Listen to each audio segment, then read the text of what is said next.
Good morning, good morning, good morning. This is Meri at TheMeriAtelier, and Penelope, my pincushion doll mascot, who's waiting for her new outfit. She sits on a throne over here. So welcome to my desk. This morning, I'm going to finish up my envelopes. We will have a giveaway of one envelope, and I've been working on the others. We're going to get them mailed out before, so that you'll get them before the winners. Folks have won these, but I have enough drawn here to do until Tuesday morning, and I'm going to give away one every morning, and I will be watercoloring them to look like this. We are going to do some tatting this morning, and you know what? I've got a glare. Let's see if I can take care of that glare a little. I'll put this right here. I was doing some needle tatting this morning, and I thought, I'm going to do a needle tatting demonstration. I'm going to zoom in a little so that you can see what I'm doing. Right now,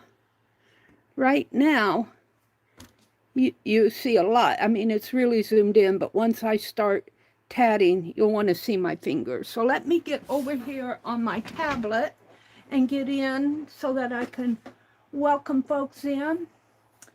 I need to go to my live streams. Live. Who is live? Meri is live. It says that I ended 5 minutes ago. I don't know why it says that. Why does it say my stream ended 5 minutes ago? I have to completely close out and reopen.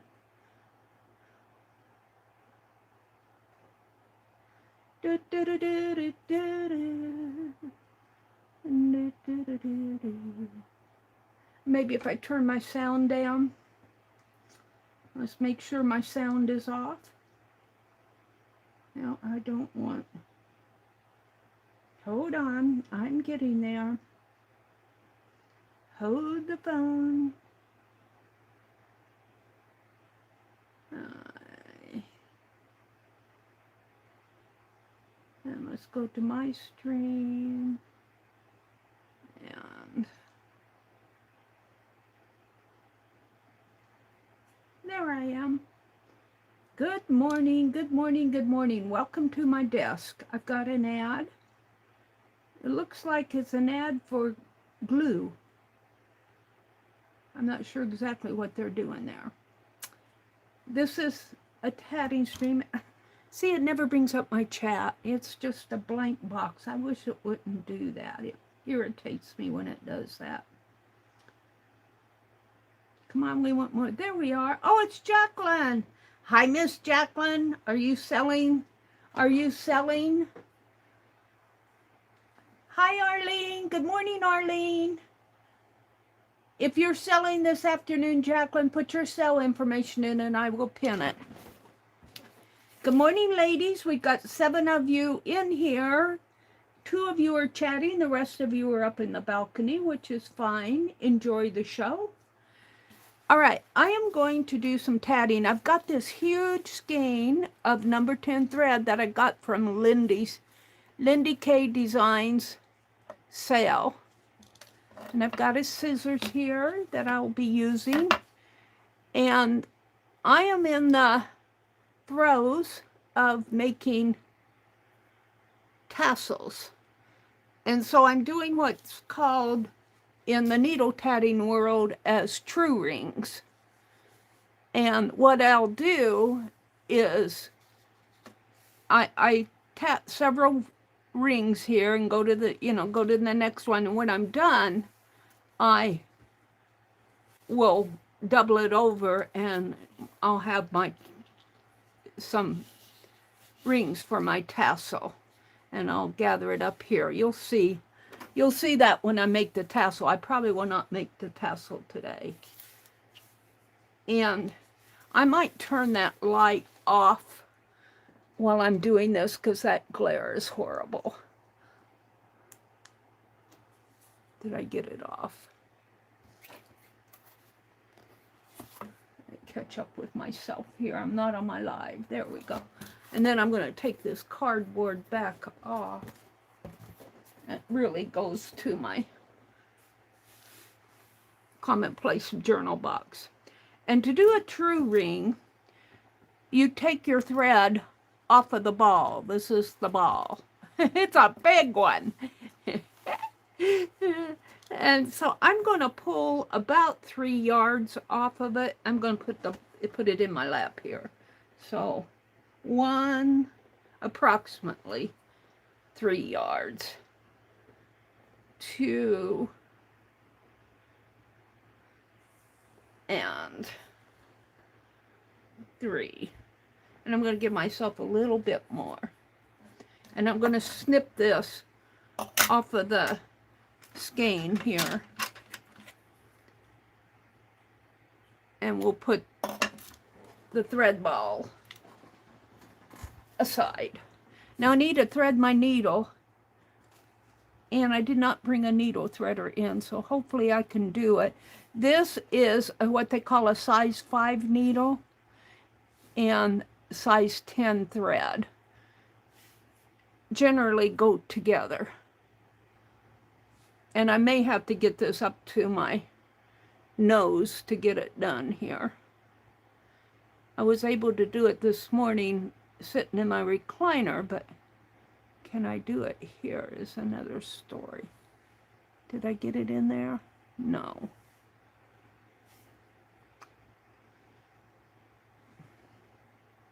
Hold on, let me get this threaded.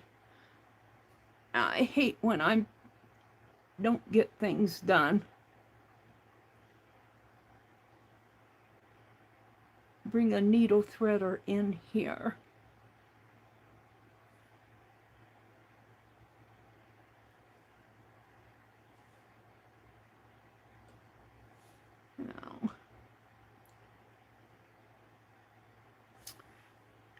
Last attempt, and if this doesn't work, I will go out in the other room and get my needle threader.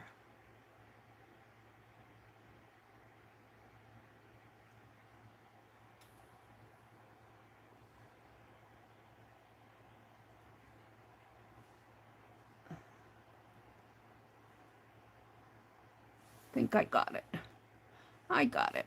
Okay, so I put one end of the thread in my needle, and then I have a big, what we call the loop. I'm going to move this needle out of the way.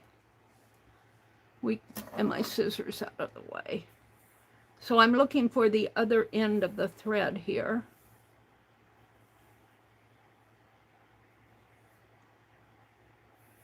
Which is right here. So here I am. And I want to leave, because I'm making tassels and I want string hanging down from my tassel, I'm going to leave maybe about 6 inches approximately on each side. And I can always clip off the threads that I don't care for. But then I've got this big loopy of thread that is between the 2 ends, and I'll just let that fall on the table, and we're going to tap from it. Here's one end. I'm going to leave about 6 inches on both ends. I put my needle, my thread right under my needle, about midway down. Hold it between my dominant hand, between my index finger and my thumb. And we're going to do some double stitches. Get this out of the way here. Thread, paper. All right. So for the double stitch, I've shown this before. This is just very basic needle tatting. You on your non-dominant hand, you bring the thread over your index finger, you take your needle and go under the thread and pull it off of your finger and onto the needle and kind of hold it right there between your index finger and your thumb. And that's the first leg of the double stitch. Then for the second leg, you put your, instead of going over your index finger, you go under your index finger, bring it around, and then there's different ways to do this, but the way I do it is the way I learned from watching, or actually reading the Barb Foster needle tatting book. I kind of bend my finger that way. I mean, I don't just consciously, okay, I got to do this, but as I'm tatting, I'll come under the thread on this side of my finger and pull it off onto the needle, pull it down tight, let it meet the other, and you have a double stitch. So that's what I'm going to do. I'm going to put in 4 of these to start. There's the first one. Here is the second one. The third one. And the fourth one. Now I'm going to do a series of 3 picots. I'm going to do a short picot, a longer picot, and another short one. So I'm going to put and for my tassels, I'm not hyper paranoid about the length of the picots and that they all match or even, because these are going to be a part of a tassel.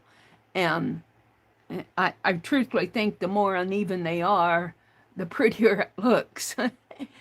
But I'm going to leave maybe about 3/8 of an inch there on between my thumb and the end of my finger, where I'll be putting the first double stitch right there, and I'm going to complete it. And so I have a little space between my double stitch and these stitches, and I'm just going to pull it tight, and that makes a little loop. They call it a picot. So now I've learned and I like to do it. It's not, I don't think it's a standard, it's something that I like to do, is just put in the first leg of a stitch right here before I go to the next picot. It kind of helps even my picots out and let them sit nice and straight, I think. So now I'm going to put in a larger picot, and instead of like 3/8 of an inch, I'm going to go to like about 5/8 of an inch. So I've got a longer space between my stitches and the end of my finger here. So let's put that one in and pull it tight and put in the first half of a double stitch. And then I'm going to go back to the shorter one again and pull that tight. And now I can do in my next series of 4 double stitches. So usually in tatting, when you do a picot, the last leg of your stitch, you have a double stitch that when you pulled it tight, that counts as the first stitch in your next series of double stitches. So I've already got one in there. This stitch right here, right there, is the first stitch. So there's 1, 2, 3, and 4.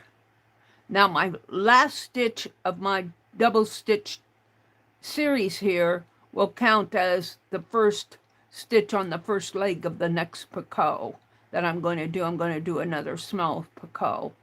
Now I will have to, I want to mention that I follow the Tatting Muse, Katia. She teaches a tatting class on her channel, the Tatting Muse, every other Wednesday afternoon at 3 Eastern, 2 Central. And I have learned so much from her. I've learned how to do the true ring from her, and I really do enjoy doing the true ring. There's a lot more that you can do with it than make tassels, but sometimes I make these tassel chains. I call them a tassel chain. This would be a tassel chain. I do it just to relax. It relaxes me. So I've learned a lot from her, and she teaches a lot of technique rather than a lot of patterns. She does teach patterns, but she focuses in on techniques. And this is this is the true ring technique, and then I'm just kind of talking you through the double ring in the sequence here. And as I get going here, I'll quit talking so much. So we've done the second series. We're going to make a series of 3 of these small, large, small Picasso pieces, and then we're going to pull our ring closed. So I'm working on the opposite end. When I pulled my thread off, I threaded the needle on one end, and then on the other end, I'm tatting from the other end. And that's what forms a true ring. So I've already got the first half of the Picasso in there. So now I'm going to do another small one. And pull it tight, do a leg in between them, and then I'm going to do a large one.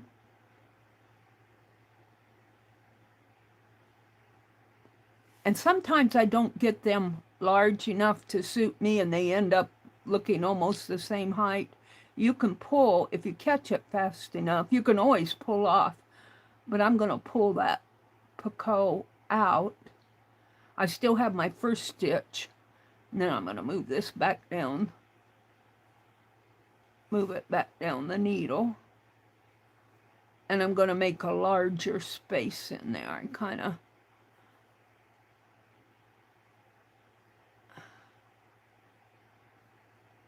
and pull that tight, and then I do a half of a double stitch, and then I'm doing the small one again.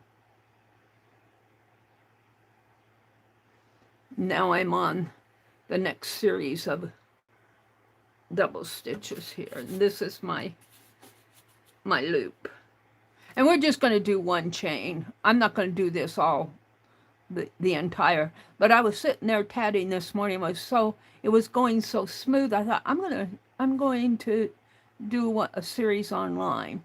And another thing that Katia teaches is she will, especially right before she pulls the ring, she will separate all these double stitches and then put them all back together and make sure that they're all nice and smooth in there.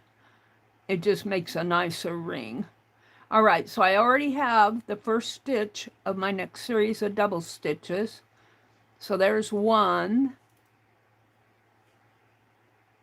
2, 3, 4. Now I'm ready to do the next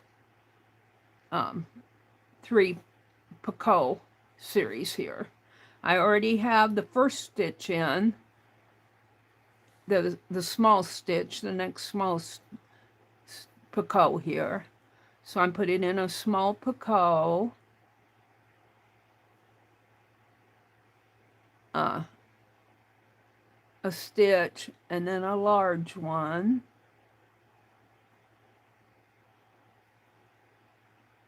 a stitch, and another small one. And I guess that could go this way. Sometimes I don't get that right. Did I get it in there? Yes. And then I do my last, I've already got the first Picasso in there, so I mean the first stitch, so I go 1, this is 2, 3, and 4. And here is my, if I can get them all facing the same way. So I've got 4 double stitches, 3 picots, 4 double stitches, 3 picots, 4 double stitches, 3 picots, and 4 double stitches. I'm going to, good morning, Becky. I want to pin Jacqueline's sale. Did she put it in? Welcome, welcome.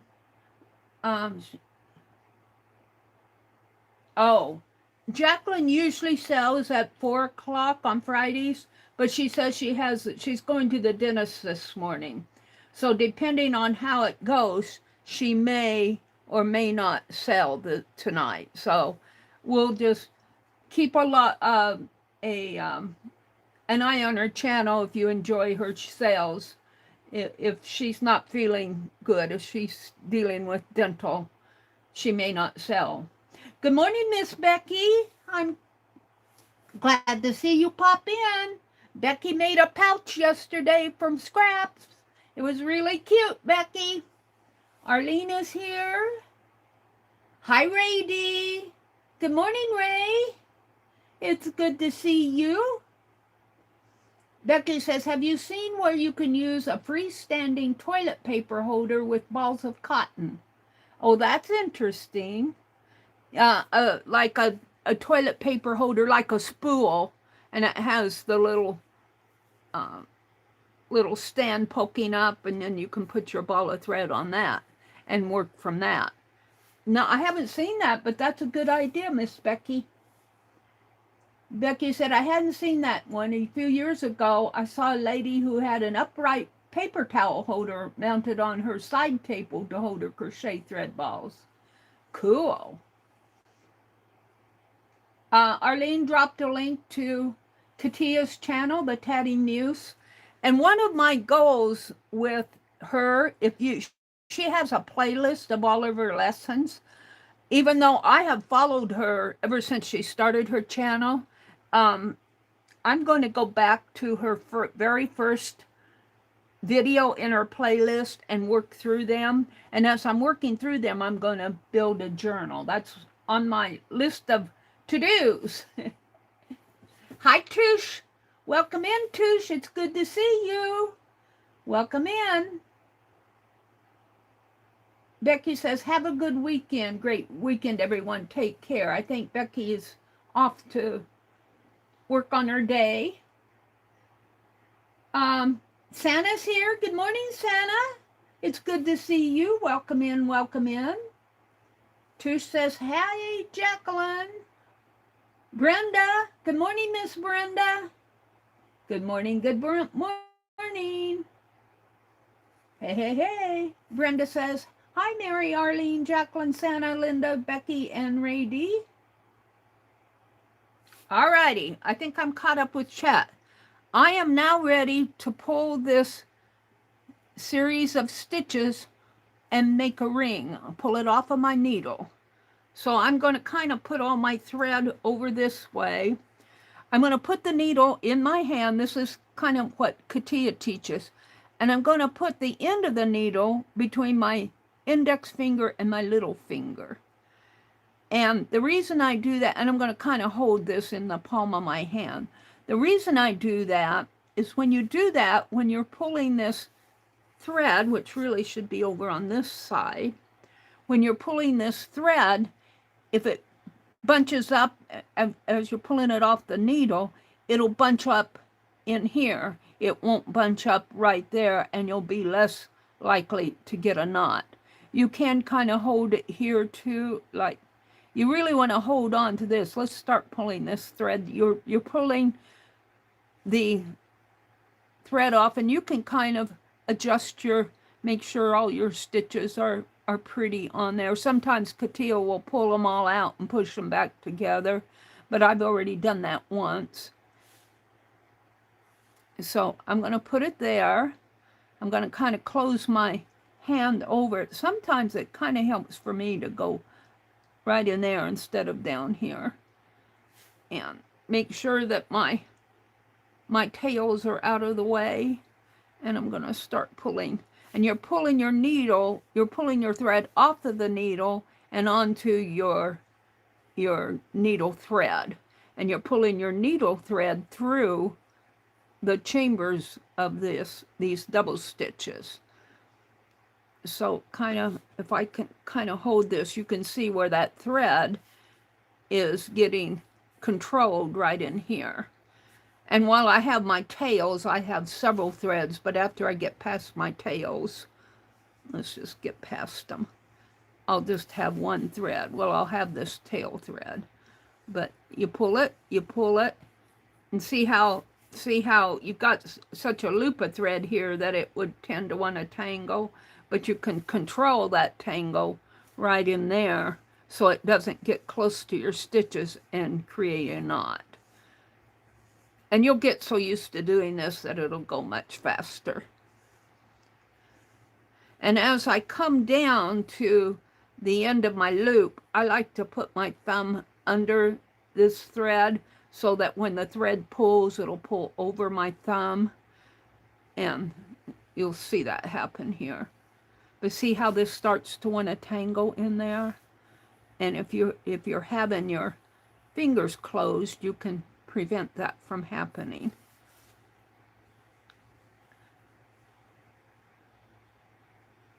Okay, see now this thread, I'm going to pull it off my little finger. This thread kind of comes over my thumb, and you still want this loop not to tangle down at the knot. Kind of hold it here for a minute. Well, it's going to come off my thumb there. Sometimes my fingers get in the way of my work. There, see now it's starting to close. And it's kind of hard to show this in an unnatural pose. There we go. See, it's pulling closed. Here's my tail thread, the other end of the thread. And you just pull it that way. And you pull it tight. Now, because this is what they call a true ring, if this were, there's another type of ring that they call the self-closing mock ring. I'm not going to go through that, but in that self-closing mock ring, you would tie a knot here so this would not open up. But on a true ring like this, you don't need to tie a knot. It's tight enough and pretty enough. And look how pretty those picots are. Look how pretty those picots are. So now, because I'm making a tassel, I'm going to leave a space here, and I'm going to start another ring, and this one will go faster. I won't chatter so much through it, because I don't want to spend all morning on this. I just want to make one tassel chain, and I'm going to kind of get situated here with my threads. And when I'm sitting down, you know, it doesn't take me this long. I just kind of do it naturally, but I want this to be neat enough that you can see what's happening. And I'm going to go maybe, it depends on how close you want maybe about 2 inches up. And I got my thread caught on something on my desk. And I'm going to start another ring here. So again, putting my, kind of get my needle thread untwisted here. Putting my thread underneath of the needle, and I'm just going to do 4 double stitches. 1, 2, 3, 4. I'm going to do a small picot.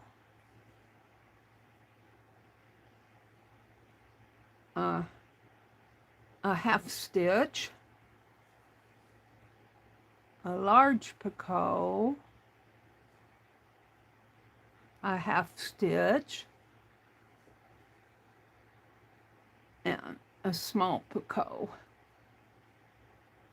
And then I've already got the first double stitch, so I'm going 2, 3,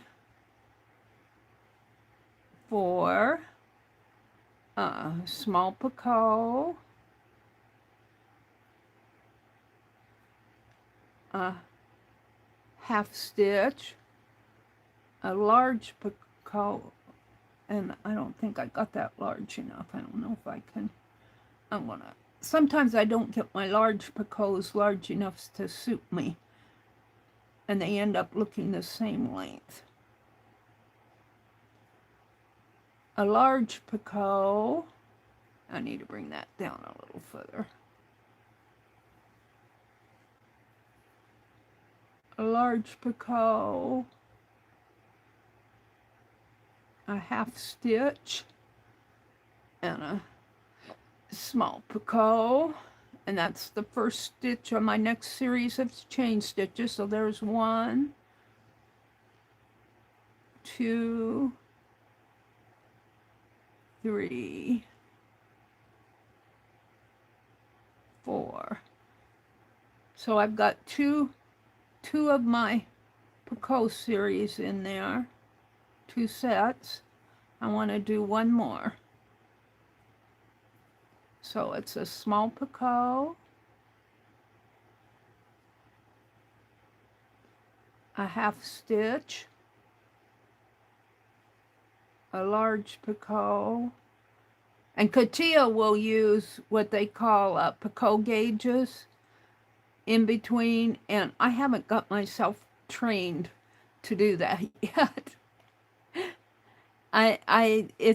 It's having to set your hand down and pick it up and put it in there, and that extra step is, I haven't been taking the time to do that. Okay, I have 1 stitch in there, 2, 3, 4, and then I'm going to pull this off of the, I'm going to pull my next ring. So I'm just going to pull it off of the needle here. I'm kind of holding it like this. I should probably put it down further. That might work better in there. I'm still getting used to that. You want to make sure your tail thread is out of the way. I want to pull my needle through here. And so right here is between these 2 fingers. I think Katia does them between her little finger and her index finger, but because my fingers are so long and this little finger is crooked, it works better for me to put it there. And I'm just kind of holding on to my thread. See, I don't want that to knot. Get this loop down here. Pulling it through. Now at this point in here, you have to make sure that your tail thread, I want to put this loop over my thumb. I'm going to take it off of my finger and make sure that this tail thread doesn't get caught in that loop. Put it like that. I guess I kind of turned it in a way. I kind of play with this at this point. But what you're doing is you're closing that. See, my tail thread is out of the way of the, here's the loop, here's the tail thread. And I need to hold this down here further. And it's kind of a long series to hold. But as you close it, it gets easier. And I'm pulling on my needle thread. And you pull it closed, and then it's pulling closed awfully pretty. And there we go. There's my second. And I'm so happy with how pretty these picots are. All right, let me stop and look at chat. And I want to do at least 4 in here, so I can have 2 on each side when I double it. Let's look at chat. Let's look at chat. I'm going to refresh it.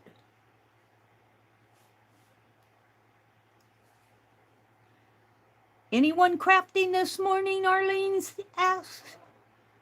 Let's see. Arlene says, Jacqueline, I hope it all goes well. Jacqueline says, I'm sure it will. I'm getting a crown, but I'm really nervous for some reason. It'll go fine, Jacqueline. We're going to give Jacqueline a crown this morning. They took the crowns. Oh, I turn off the little, I don't know if I turn off the crowns though. I turn off the little, I guess I do. No, I turn off the hearts is what I took away. You still have your top fans, but I don't see the crown. Oh yeah, see there are the crowns right here. Looks like Touche has the number 1 spot, RD2, and Santa. Brenda probably has a crown, but her name is a little longer, it looks like. Or maybe she's just listening. Santa says, I'm painting with my watercolors this morning. Good for you, Santa. I'm going to be doing some watercolors lately. I'm going to be doing and how many do we have in here? We have 12. It's still pretty early. It's 6:30 here. A little bit later, if we get a few more people coming in here, I'm going to give away one of these guys. All right, let's see. Arlene says, anyone crafting? Jacqueline's going to the dentist. Touche says, hey, Becky. Brenda says, good morning, everybody. I think I'm caught up with any chat. Santa said, good morning. I think Becky likes to work on her hot pads, and she likes to work on things. She comes and says, good morning, and I appreciate the good mornings. All right, we're ready to do another ring. So another ring here, and I'll try to work a little faster. I still kind of chat through it. Here's my loop. I'll get that one out of the way so it doesn't get, whoops, I bumped your head. I'm so sorry. So here's my loop. I'm going to put my loop over this way. And here's the end of one. This is where I started. I left about 6 inches on the opposite side of my needle thread.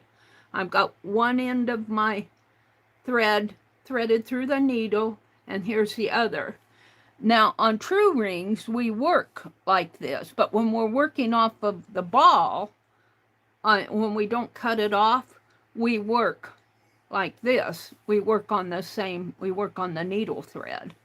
And you want to make sure you have a big loop in there, because this is kind of your core thread in there, and this is the thread that you work on. And once you use all this up, it's time to rethread your needle. So make sure when you're working on your ball thread that you want to have a pretty good loop. You don't have to have a big tail, but a decent sized loop.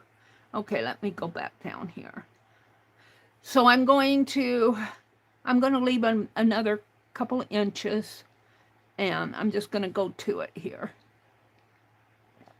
So 1,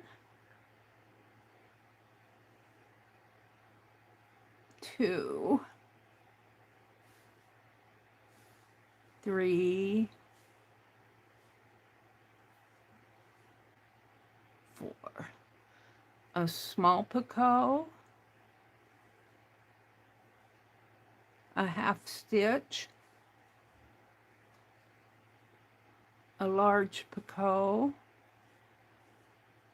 a half stitch, and a small picot.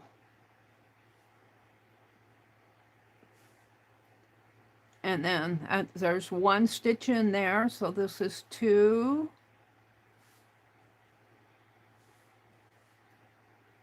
3, 4, a small picot, a half stitch, a large picot,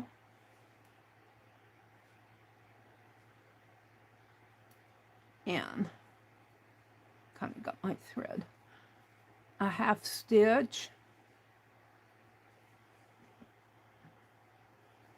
and a smaller picot. So there's one stitch there. I've got 2 picot series on there, so I'm headed to do my last one. I'm not sure I like that. It looks like I lost my middle picot in there. I'm gonna pull this out because it looks like I lost my. He may be there. It looks like I lost him. So I'm gonna pull that last series out because I don't like it. I'm just gonna pull it off of my needle. I want it to be pretty. So we're gonna do a small picot,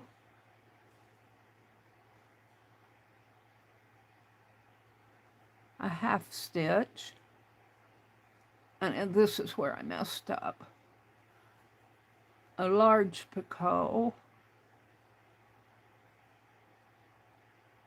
a half stitch, and another small picot.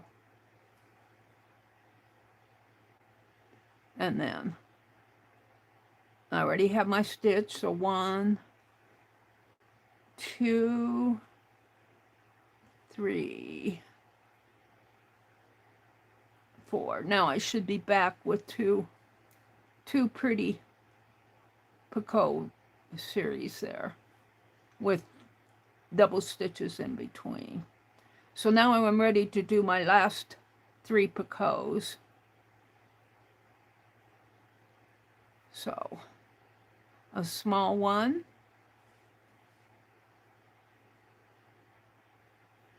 a half stitch, a larger one.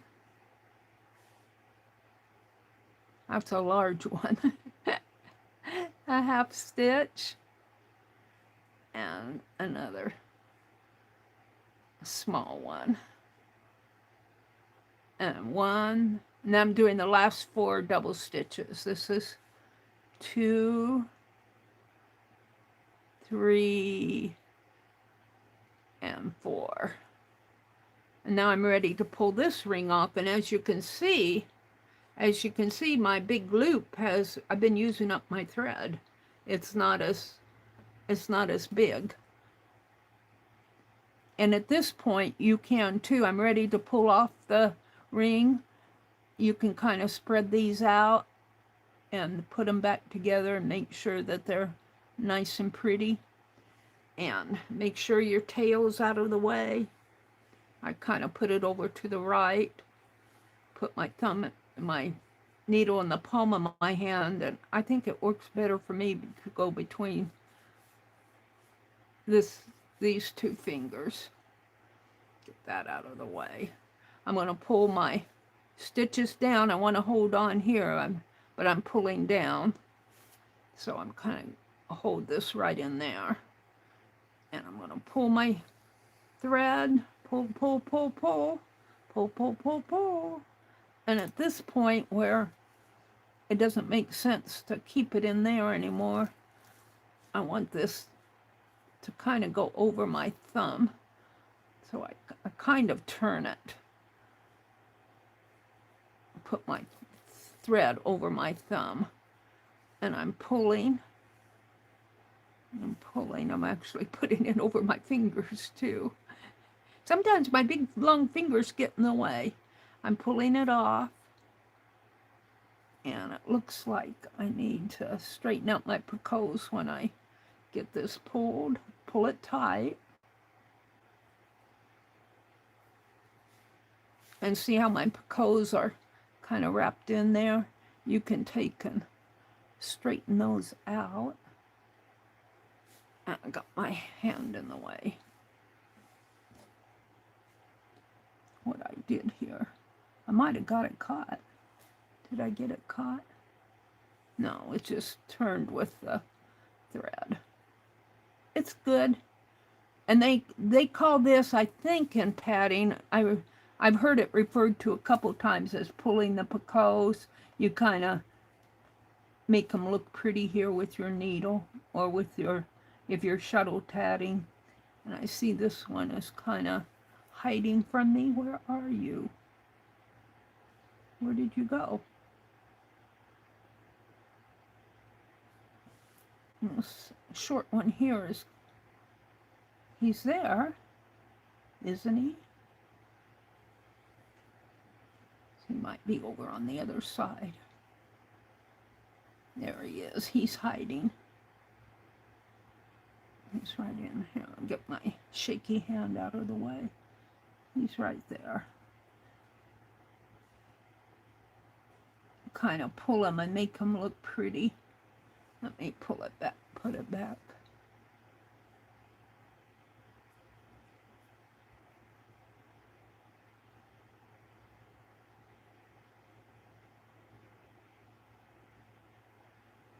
And as you get going this, you get faster. Now I think I have enough thread to do another one. These are fairly large. I'm using size 10 thread. And see, my thread, my loop gets shorter and shorter. I think I have enough thread to do one more. So let's get it done here. Hold my needle there, and I want to work off of my thread here. I got it the wrong way. There we go. Hold it right about 2 inches.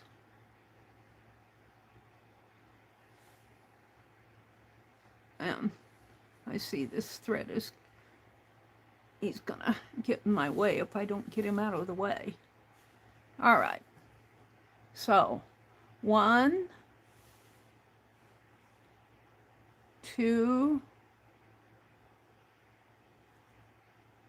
I'm much better 3 at needle tatting than shuttle tatting, but I'm learning to shuttle tat. I'm practicing.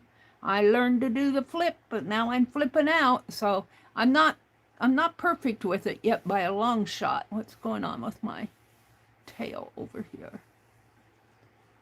But I'm practicing like I practiced this morning. I try to do something in the morning and in the evening. Sometimes if I have time, I'll work on it in the afternoon. And yesterday, my hands really were not cooperating with the shuttle. I just had, I documented. But this morning, I didn't have a problem. All right, I got the first 4 in, so let me get this finished. A short one, a half stitch, a long one,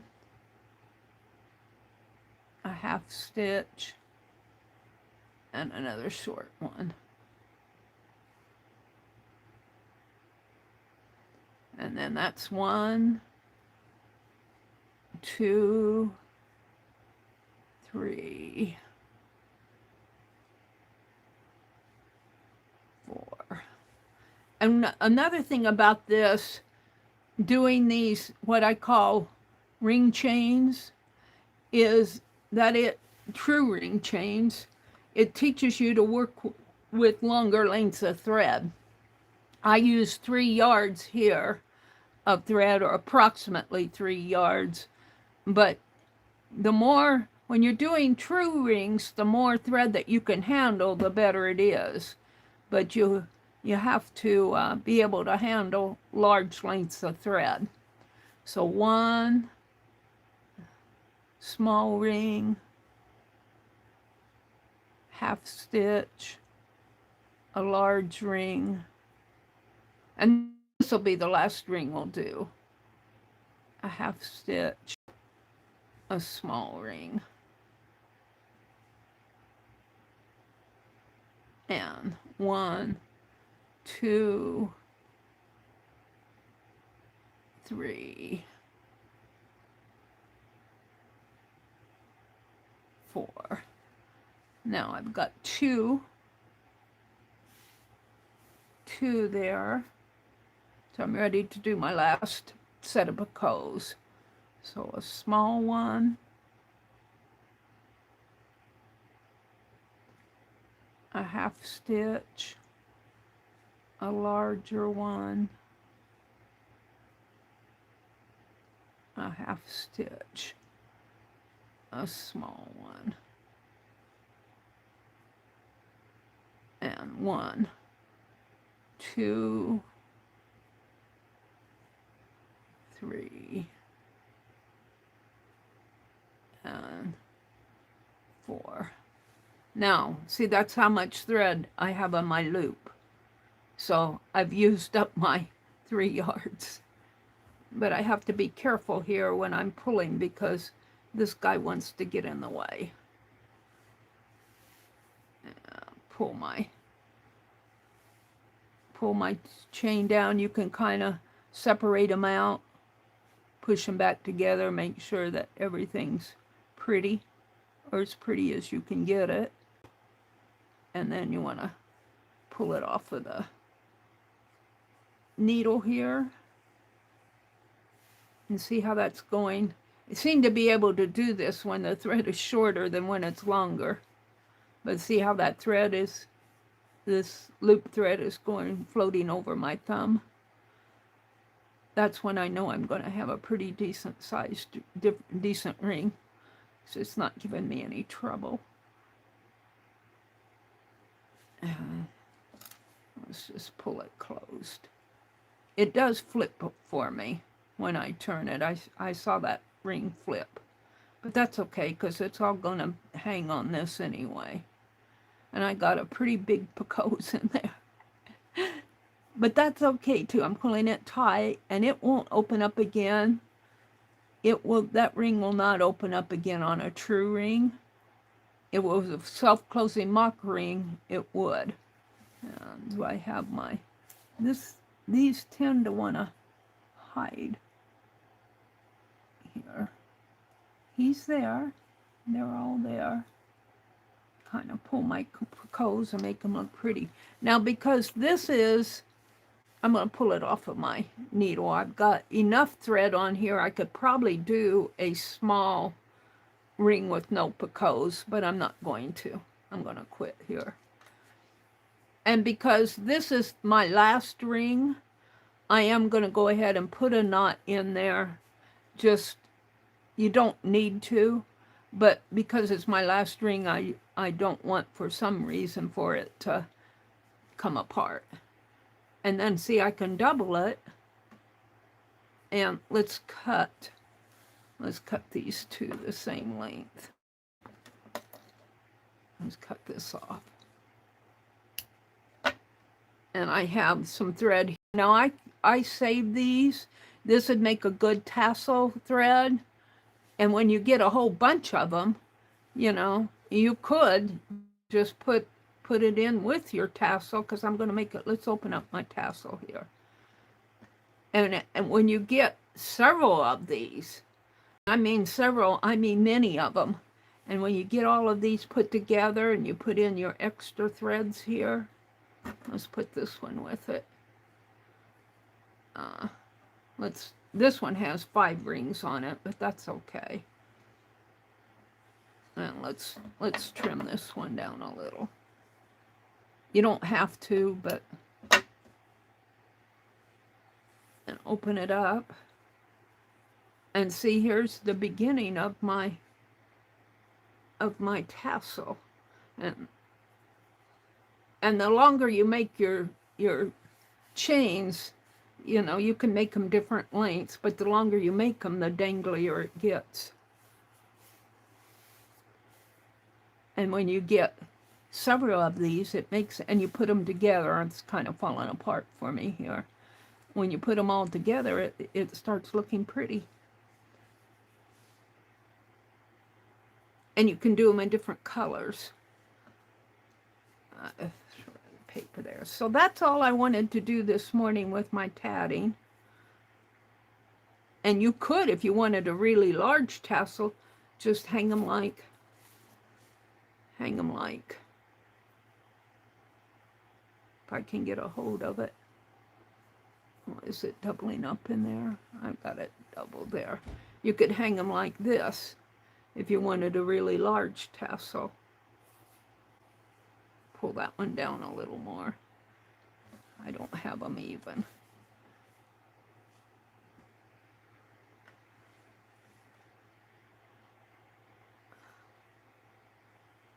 like that.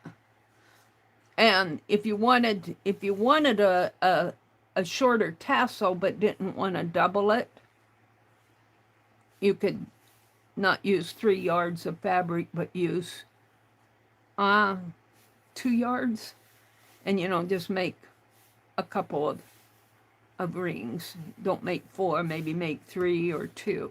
I don't know, 2. I think 3 would be better. But you could, depending on the length that you want your tassel. But I like to double it like this. It makes a nice tassel, and then you can have these threads hanging down. So that's all I wanted to show you this morning with my tatting, because I've been having fun playing with that. I'm going to take my ball of thread here.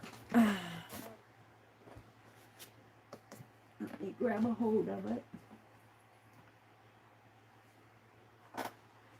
And I like to put my needles in here. What I do with my hair, I just like to put them in here because I know where they are. And then I'll hang my tassel off of it. Works better if I hang them separately, if I can get them apart. Come on. There's only 2 of you. And we don't want to be separated. Now I just put it through. Hang them on my needle. Now I will say these rings are not pulled super tight. They're kind of loose, and they'll loosen up a little with use. It's kind of the nature of these larger thread tassels. And then this is just a thread here. And then sometimes I don't normally put my scissors back in a little bowl that I use. But I put my scissors there. There we go. Wrap my thread around it there. My ball thread. All right, let me come out with chat and we'll move on to another project, which will be my watercoloring. Let's see how many people we got in here. We got 14 people. I'll go ahead and watercolor. Let's see. What I want to do today with these leprechauns, let's see, I gave away 5, I think it was last Friday or last Sunday night. I gave away 5, so let's count out 5 for that. 1, 2, 3, 4, 5. I have 1 for myself. That was there. I gave away 1 to Becky, and yesterday, I think it was Touche that won for Jersey. And I might have another one that I gave away, because it seems like I have an extra one here. We'll figure that out. I have an extra one that doesn't. This is my very first one. These all need faces. And I need to go in and make sure all my little pieces or watercolor pieces are taken care of. But I need to do the skin tone on these. And after I get the skin tones done, then I'm going to go in, and this is watercolor, and I've learned from Artidar that if you take a very, very light coat, just stroke it maybe once, get some medium. I use Hobby Lobby's medium satin varnish, and I just stroke it once so it doesn't blur. You do it very light. You don't, you just very lightly stroke it, and it won't blur if you're careful. And you let that dry, and that'll protect your watercolor, especially if it goes through the mail. And then on these, I'm signing them on the back. I'm not signing them on the front because I'm getting this out of the Leprechaun Companion book, and the illustrator for that book, his name is Wayne Anderson. And I feel like that's his art. This is my inspiration from he did, but I don't feel like I can put my name on him. on here, even though I redrew it. But I will put my name and I'll sign it here, and then I'll put my address there.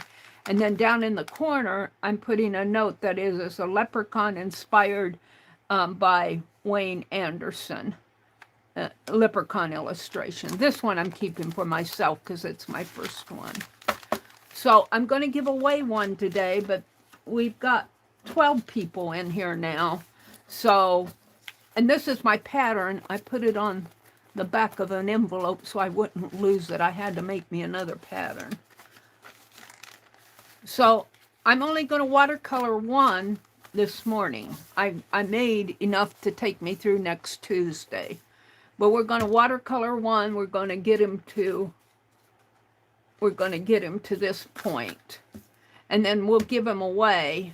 And I might do the skin tones on the rest of them. We'll see how I'm feeling. And then we'll do one tonight, one Sunday night, and one Tuesday morning.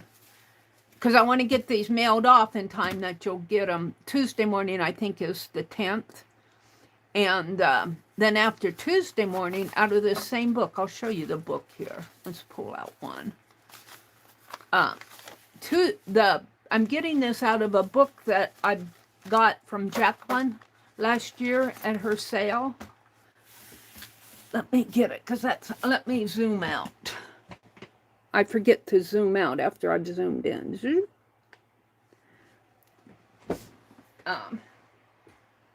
This is the Leprechaun book. It's really a fun little book. And if I get these mailed by the 10th, you should get them by the 17th. So you'll get them by St. Patrick's Day. I'm going to move this off my desk for now, because I want to open up my book. So it's really a cool little book. It has a leprechaun game board in here. It's got this on the back too, and on the back it's not torn apart. Now she sold pages out of this book, and I asked her if I could have the rest of the book, and she says, well, not all the pages are there. That's fine. I'll take what you can give me. And here are the rules for the game. And I stream on March the 17th. And I thought maybe I'm going to read these rules and see if we can't play that game in my stream on the 17th. And here's the game board here. There's rules. I'm not going to go through and read them. But there's all sorts of cute little illustrations in here. This is a Barnes & Noble book. Now let's go back to the front. Leprechaun Companion. Neil McNamara, I guess it's the editor or the author, and illustrations are by Wayne Anderson. And I still haven't figured this one out. It looks like to me like this is the shoulder, and that looks like a fish in there, and he's sitting on a chair. He's sitting on a chair. He could be underwater. So whoever has the other half of this, I got the back. I got your back. And you see, there are a lot of cute little illustrations in here.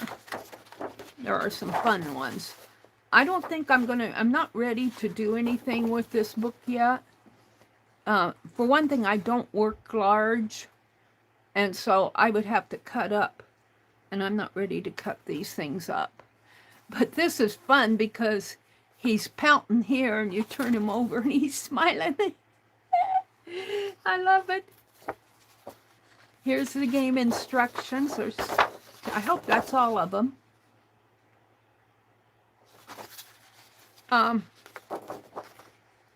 Here's a leprechaun. Looks like a wizard. I'm not sure where he's looking. I see his hand, and I can't quite make out his face. This looks like an eye there. Oh, I see. The nose goes this way. It's kind of a weird-looking leprechaun with a long nose. And this is his ear. He's looking that way. Some text. I haven't gone in and read all the text, but it's all about leprechauns and fairies and that, and different names for the different leprechauns.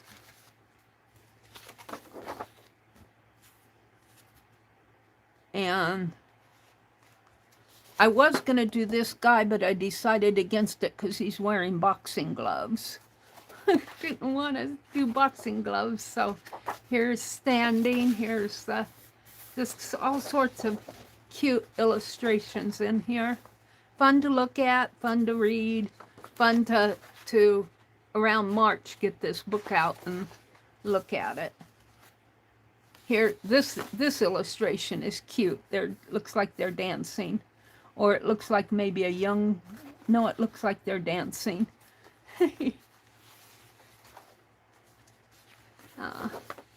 Here he's carrying a load on his back.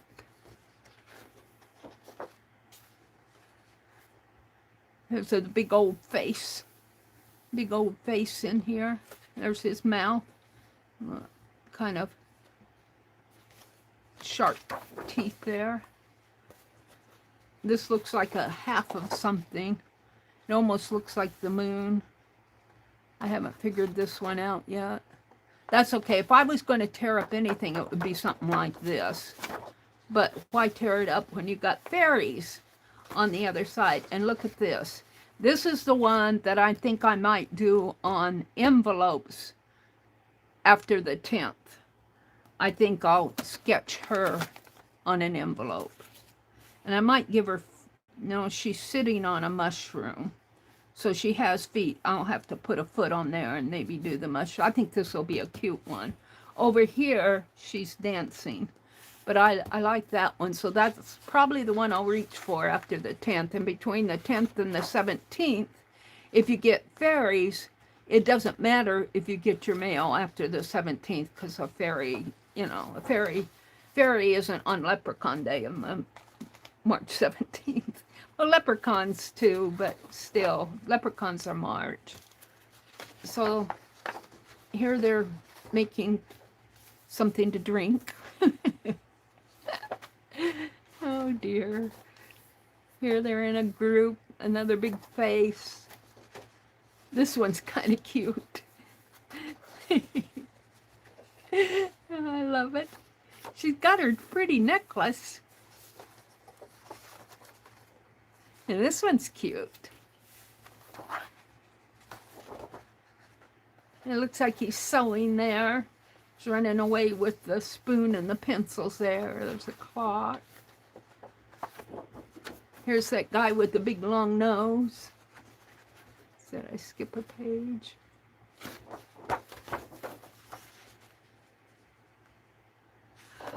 Oh, it looks like he's made a home in a seashell. That's the big long nose guy. Looks like there's a totem pole of leprechauns here. They're standing on each other's back. Cute shoes. Got a ball and chain on that shoe.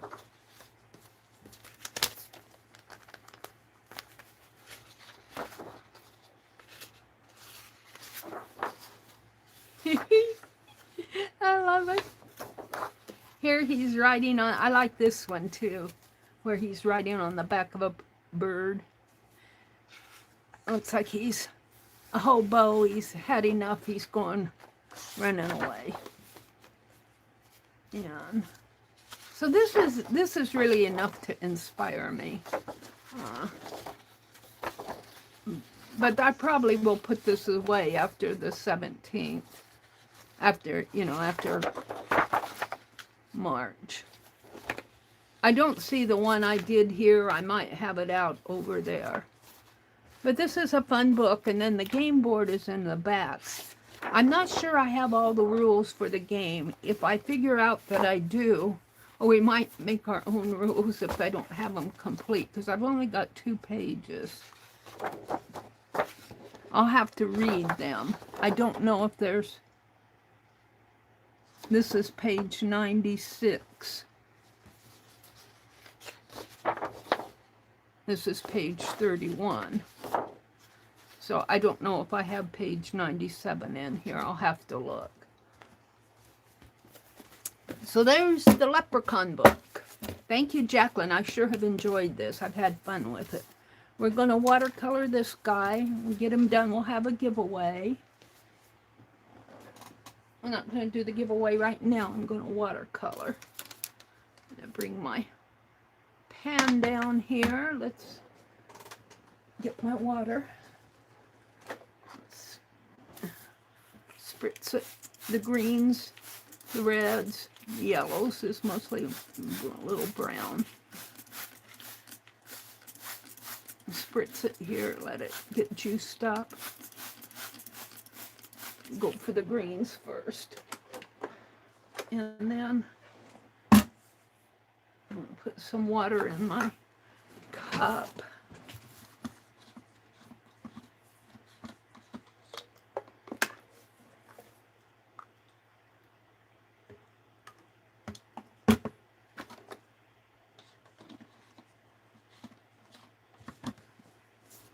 And I need a brush, a medium-sized one. I think I've been using this one. And I use this paper, my swatch paper. Put it this way. I want to finish swatching. All right. And I need a paper towel. I have a paper towel up here. And I think I'm set. So when I start, I think I'm going to start with the red beard first. That's what I did on most of the others. I'm going to do it's kind of not really reds. I'm using the oranges more than the reds. And I'm making this top of his hat. And that's really juicy.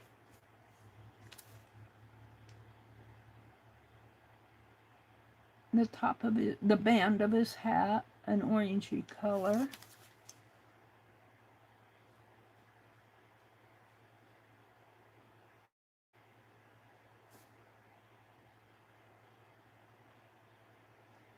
And I've said before when I'm doing these that I'm not working for tonal values and that.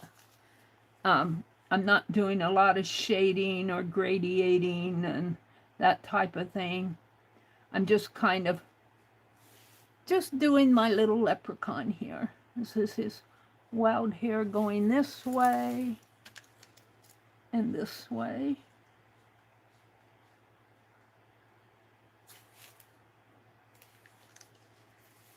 And then it falls down into the beard here. Now, when I give them away, even though I'm doing this one today, when I send it, you may not get this one because I'm just going to pull from my stack of envelopes when I have these ready to send. So even though I'm doing this one today and I have the giveaway, you may not get this particular one. You'll get one, but it may be one of the others because I'm just going to pull from the stack. I'm not going to say I gave this one away on Tuesday morning or Thursday morning or whatever.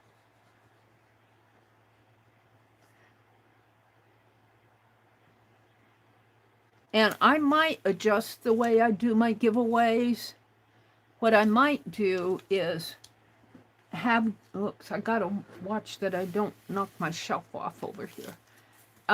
Have the giveaway, like I do better at postcards and envelopes than I do other Happy Mail of getting it sent.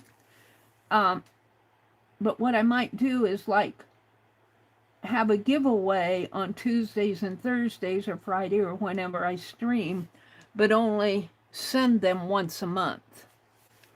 Get everything ready and do a monthly send at the end of the month. I might try that and see how it works, because I'm always so pressured to get things sent. All right, there's his beard and his band, his eyebrows. He doesn't have a mustache. Let's do his eyebrows here.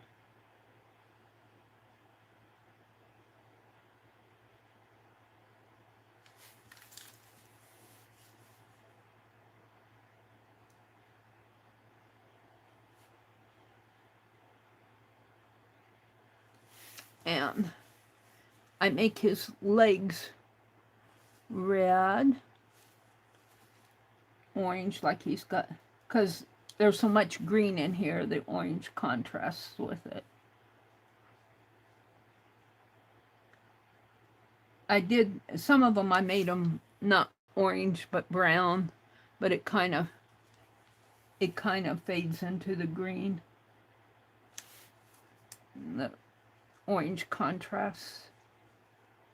There's his legs. Let's see, is there anything else? There's a shamrock. I think that's all the red.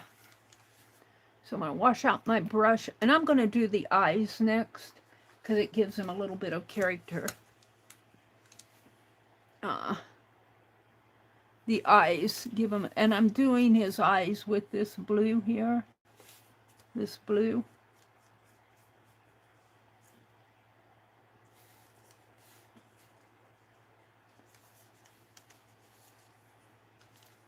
And if I get my head in here, I apologize, but sometimes I have to get in there to see where I'm going.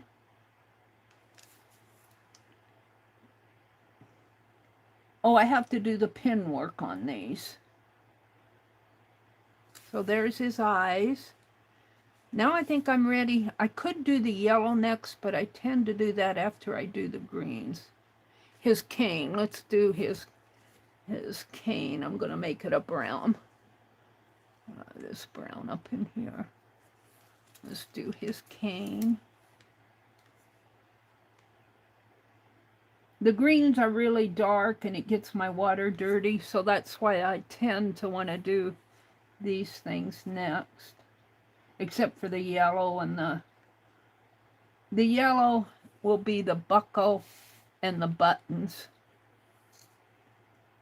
and the background. Okay, this is his crooked cane.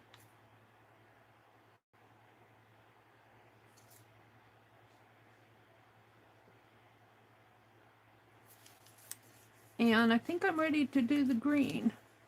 Now the green, I do dark green for his coat, the back part of his coat. I gradiate out the front collar. That's the only gradation that I use because it needs it for definition. All right, let's go. I'm using this phthalo green up here. And I'm going to do his hat first.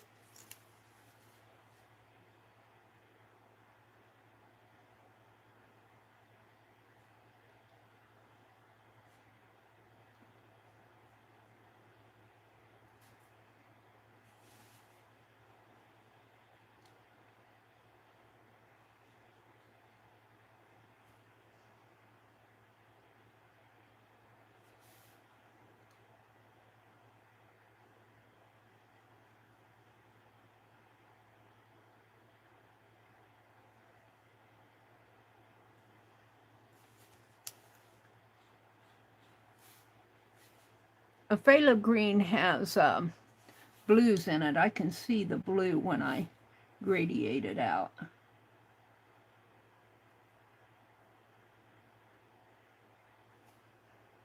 It needs to be juicier.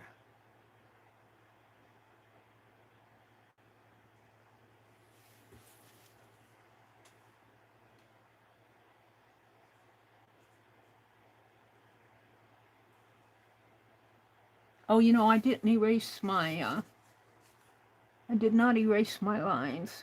I'm going to stop here and grab an eraser and erase what I can in here.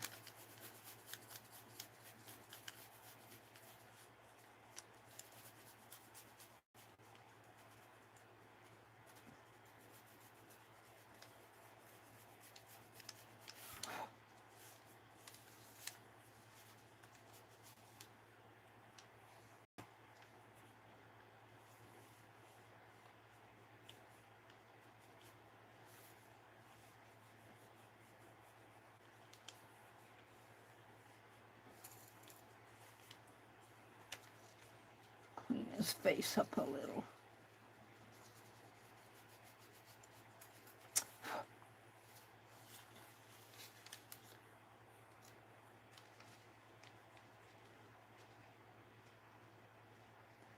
ear. I didn't get that ear inked.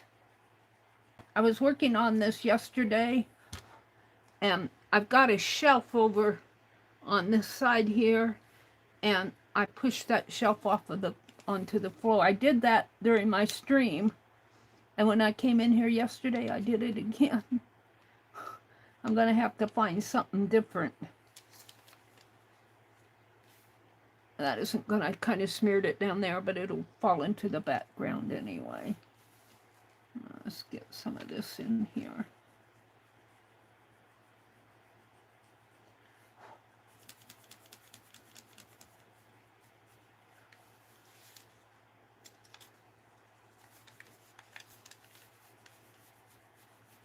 That's better. I don't generally draw with pencils, but sometimes I do. And I guess I did on these. Usually I just go at it with my pen. Yeah, I got a little smear there, but it really isn't going to matter because I'll be doing that background anyway. And we could bring that hat over a little more.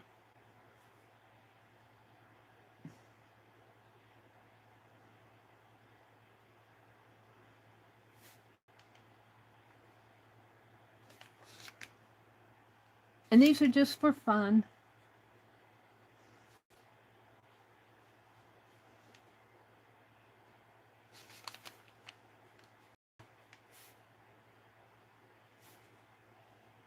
The other thing I want to work on here this morning is my book box. I'm making a box out of a book cover that I got from Rebecca. And Rebecca did answer my email, and she said that those quilt squares, she did gift them to me. And so I thanked her for that. I washed them, and I'm ready to do slow stitching on them. There we go. Now, this guy will have to dry, but we will continue on here with his arm. He'll have to dry before I can do the face. I'll probably do the faces tonight. This is Friday night. I mean Friday. It's Friday morning. I come on Friday nights. But after me, Carol Carol Wesklowski. I'm probably butchering her last name. My Quiet Corner. She comes on after me this morning, and she'll be on for a while, and Barb Owen will come on in the afternoon, and I lose track after that. Somebody else is on Friday afternoons. I'll be back tonight on Fridays at 7:30 Central. When I first started streaming, I started streaming on Friday night, and I'm not ready to quit streaming on Friday nights. And I started streaming on Friday mornings a while ago because it was open. Nobody was streaming. I said, well, I'm going to hop on and stream, and so I got used to doing it, and then I couldn't give it up. But I do take breaks, and I will post when I take a break, and don't. Usually it's on a Friday morning. Sometimes, though, it's a Tuesday morning. I'm not ready to go at it again. Let's make his suspender green too here. Put him a green suspender in there.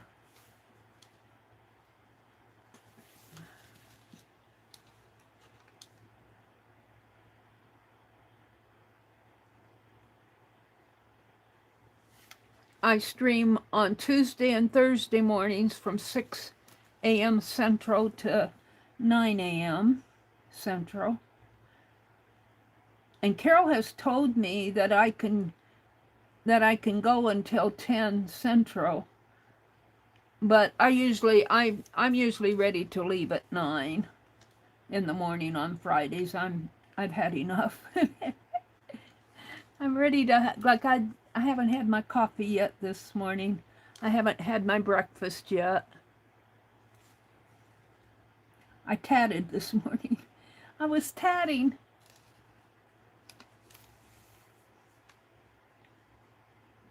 And usually after my streams, even on, figure out what I'm doing here, even on Tuesday and Thursday mornings, I'm tired. Because I get up I set my alarm for 3:30. Sometimes I'm not really up and going till 3:45 or 4, up around in there. But I need those extra minutes in the morning to get my motor started and have my devotions and whatever else I need to do. I like to tat or do something in the mornings to... I usually don't have my breakfast until after my stream, though. I'll put a little, and let's put a little dark in here.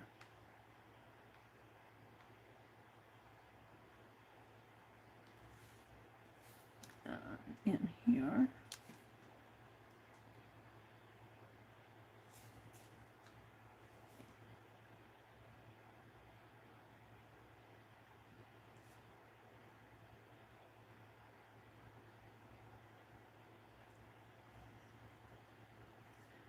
Sundays I stream from 6 p.m. Central to 10 p.m. and depending on what I'm doing, I may go over a little. I try not to, because Juju comes on at 10 Central. I try to honor her time, but sometimes in the middle of something and I need to finish it. All right, let's do the shoe here.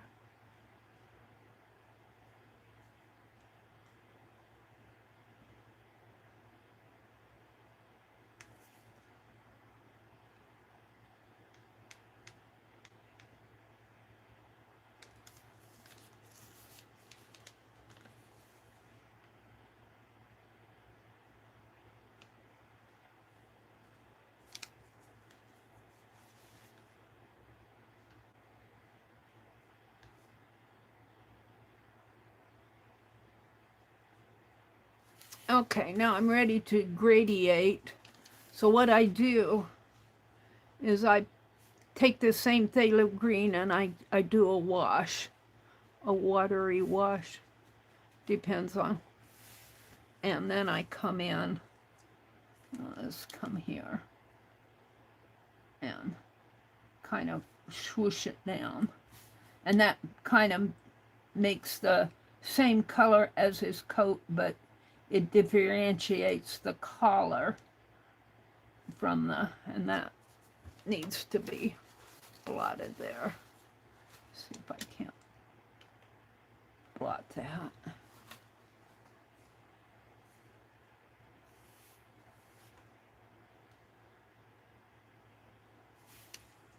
Let's go over into this side.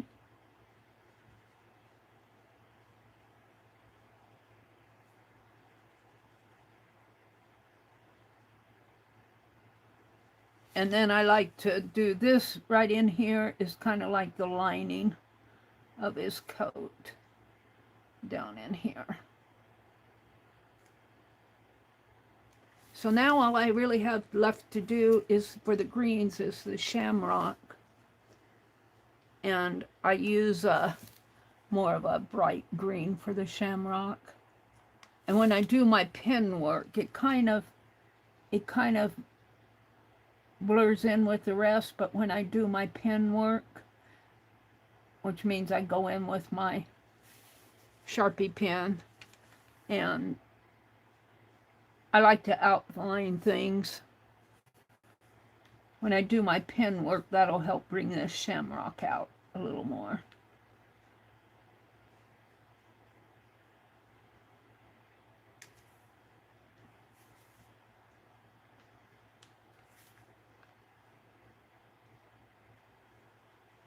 There we go. Keep my arm away from that shelf. I don't want another craft-a-lanch. And then he's holding on to the shamrock here. And his fingers don't have to be straight and even. I love that about him. So now I'm going to wash out my brush, and we're going to do the yellow, the buckle and the buttons and the background. And then we'll have the giveaway. So let's do the buckle.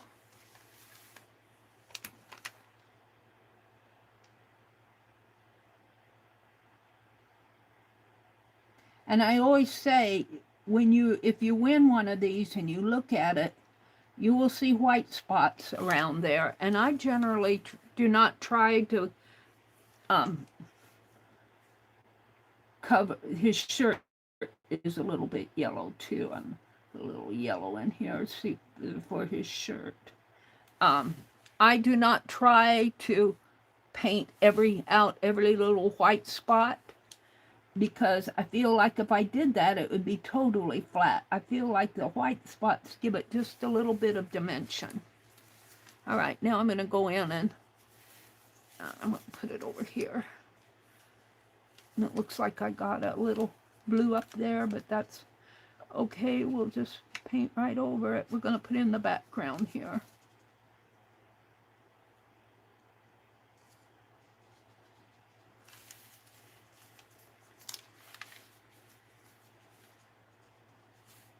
I'm running out of yellows and phthalo greens. I was going to check and see if I could get Winsor Newton in a half pan or a tube, the different colors that I could refill my. I know I can go to Hobby Lobby and get Master's Touch or whatever they have in their tubes. I really have not bought, well, I know you can buy the koi in tubes, koi watercolor. I think you can get Winsor Newton, but I'm talking about a separate tube. I'm not talking about a whole set of tubed watercolors. I'm just talking about buying a replacement tube. I think you can fill up my. I usually run out of a lot of white when I'm urban sketching because I use it a lot in my urban sketching. The yellow in here. And this is the ear. Right here and right in here is that they'll be his ears. They'll be skin tone. This is the background between his arm and his shoulder.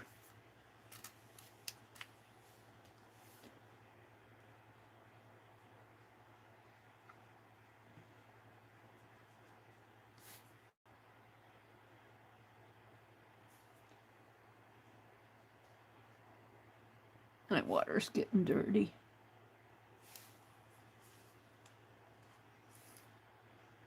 I do use a lot of yellow ochre too.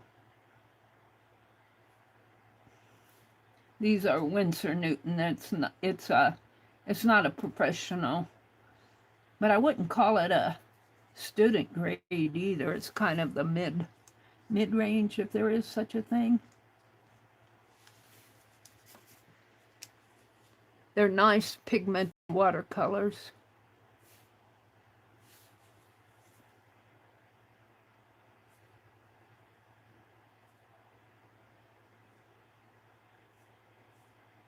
And I got a little over that shoe. To go in and fix that with green when I get to it.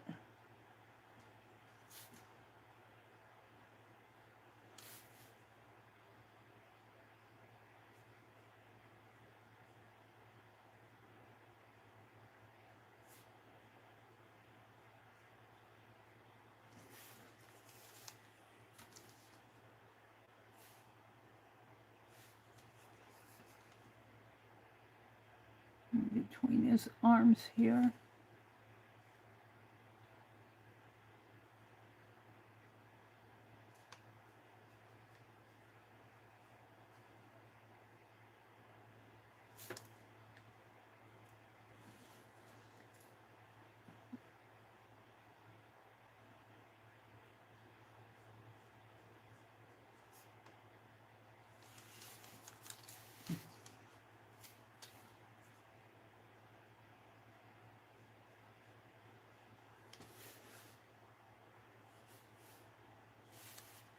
Just about done.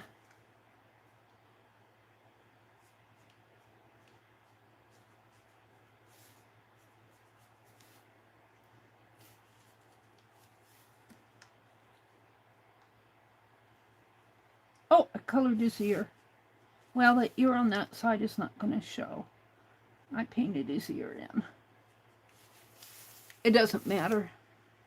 Maybe I'll well, no, it does kind of matter. Let's take that out. It's still wet. And I think when I do the pink, it'll fall into shadow there.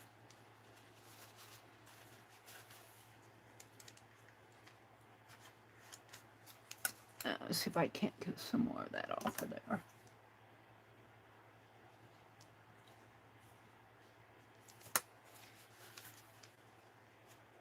Yeah.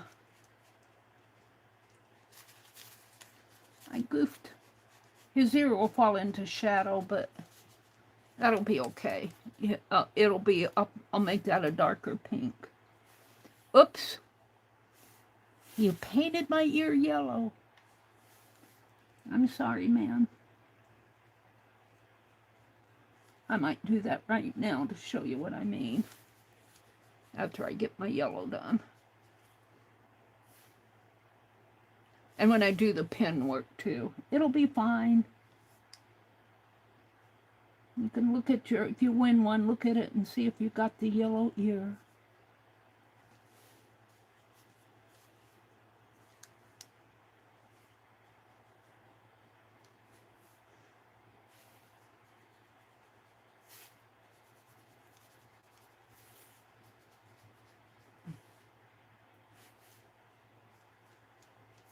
Alrighty.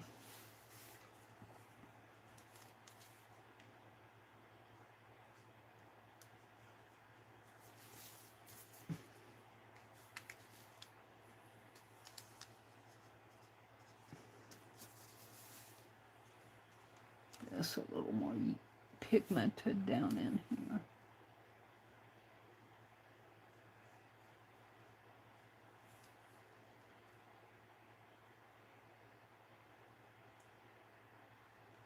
Okay, so on his ear, I have some pinks in here. I have a dark pink over here.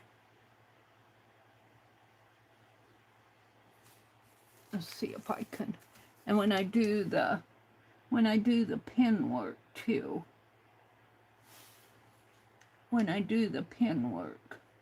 his ear will. I can't blot that again.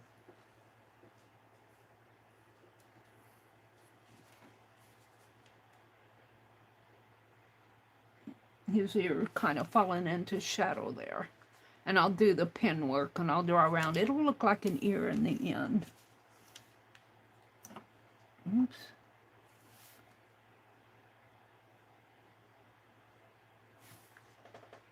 All right. I'm going to set this aside. I'm not going to do the skin tones. I'll work with this tonight. I can see that it's a different tone, a different color. But I'll draw around that with my pen, and it'll look like an ear in the shadow. The pen work will add a lot to it. I am done. So we're going to have the giveaway as soon as I get myself cleaned up here. Dump my water. And this has to dry before I can do any more with it. And we're going to, if you're out in the balcony, want to... Fresh hot coffee, Arlene says. If you want to enter the leprechaun drawing, and if you want, you can draw for somebody else. Just make sure that they're a part of our group and that I have their address and everything. I can't send if I don't have your address or their address. Here's my giveaway sheet. I'm going to add the other names from last week. I'll put this up here and let it dry. Get my phone out. So the leprechaun drawing, come on in if you want to draw for, it won't be this one, it'll probably be one of the others here. And I don't have them, they're not all finished, though. This one's finished. This is my first one I'm going to send to myself, because he's the first guy. I think the others are probably better, but he's all outlined and got pen work and everything on him. But this one I'm going to send to myself. So let me, the range, I've already written it down here on a list.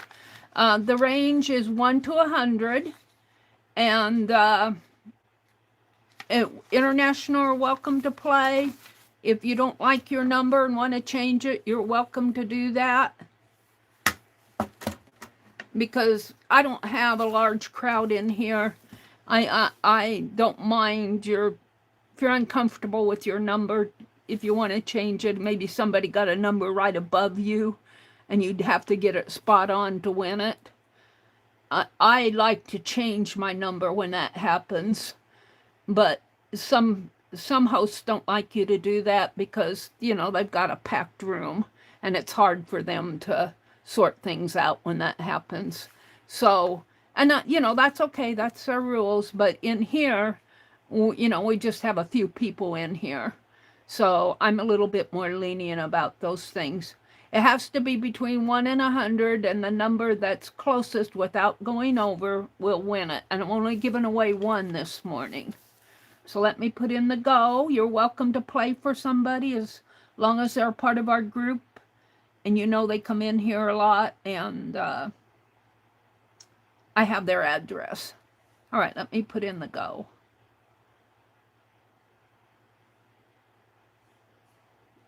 There we go. And I'll just let that set for a while, and let's get to random org over here. And thank you for playing. You're welcome to play for anybody that, you know, you're welcome to play for somebody else. I think it's Touche. Was it Touche? Touche played for Jersey and won it for Jersey on March 5th. Was that yesterday morning? This is Friday morning, right? What is today? And let's see, I'll go to Firefox here, and I'm right there. This is last, and I'm going to have to refresh it. There we go, between 1 and 100. So that's all ready to go. I'm going to let you guys put in numbers for a little bit, and I'm going to reach over here and get the box that I'm working on. And we're going to work on my book box. I'll show you what I want to do with it. This is a book that I got from Rebecca Wells. She sells on Sunday afternoons most of the time. Sometimes she puts in some just sales in her video that, you know, put that over here. Ooh, that's the wet one. Let's put it over here and let it dry. Like Debbie Epps will put in a video sale where she'll just show what she has for sale, and you email her if you're interested. And I guess Debbie calls it pre-sales. I think she started doing that around the Super Bowl Sunday. I think she started, and I kind of like that she does it, because you can, if you aren't going to be around or if you don't get into the sale right at the right time. So I kind of enjoy doing that. This is Rebecca. She sells on Sunday afternoons around 1 or 1:30 Central, I believe. it's a big wide book, the American Mathematical Monthly, and she just sold me the cover. And I used a ginger snap cookie box. And I took the side off of it and made a box. I used Rebecca's dyed paper, not Rebecca, Jacqueline's dyed paper here for the sides. And I didn't have to do it on the back here. And then this is not glued down yet. I have purple. It's glued down here, but I need to glue the inside down here. And I just have it set in there because I put this paper in there, just showing what it would look like. And then I have another fabric that needs to go on the back. And when I have all that done, that I'm going to put inside paper here. I'll probably use Jacqueline's inside paper again. Here, I mean Jacqueline's dyed paper here and here. And I'll probably use the same color or maybe a dark ominous color, maybe a lavender color to match my fabric. And I'm going to do that this morning and glue down my fabrics this morning, glue down the inside, get this all ready to go. Then I'll glue this down to the spine right here. And this will be glued to the bottom and the top will be left open. Now, I'll need a closure, I think, and I'll probably put a big button here and a ribbon or something to wrap around that button. And I think I have the perfect button for it. So I don't think I have it in here. I might have it in here. I've got a big round button that I got. Gosh, was that from Keisha or Pearl? I can't remember. Somebody was selling at somebody's sale. It wasn't the host sale. It was another person. I can't remember her name. And she made this big button, and it's really pretty. That might go good there. Or even a big red button would look pretty there too. So, and I don't know, I think I'll put something on the cover, like a pretty lady or something. I'd like to do that. We'll have to think about that. So I'm going to work on this. How you doing? Are y'all got all your numbers in? Rebecca Will. Hi, Rebecca. She popped in. Hi, Rebecca. Trish says, I won for Laura yesterday. Thank you for doing that. And Rebecca, welcome in. Yeah, I'm showing this. I don't have the quilt squares ready, but man, I'm going to have fun with those quilt squares, Rebecca. I got a light showing here. Let's put that fabric there for a minute. Welcome in. Rebecca, while you're here, you can get this ready for me. I want another pin. You did this pin. Of course, I use it in my fine art glitter glue, and I get gunk on it. Looks like I bent it a little here. One of these beaded pins for the glue stoppers. I really do like this. I want another one. It's really cool. And see, I might put the other one in my glossy accent. I just have a regular needle in there. So you can add that to my list of wants, Rebecca. And thank you for joining us. Let's go ahead with the numbers. I haven't put in the stop. Well, let's see, did we get enough playing? Let me go up and see where I put in my go. Yeah, we've got enough here.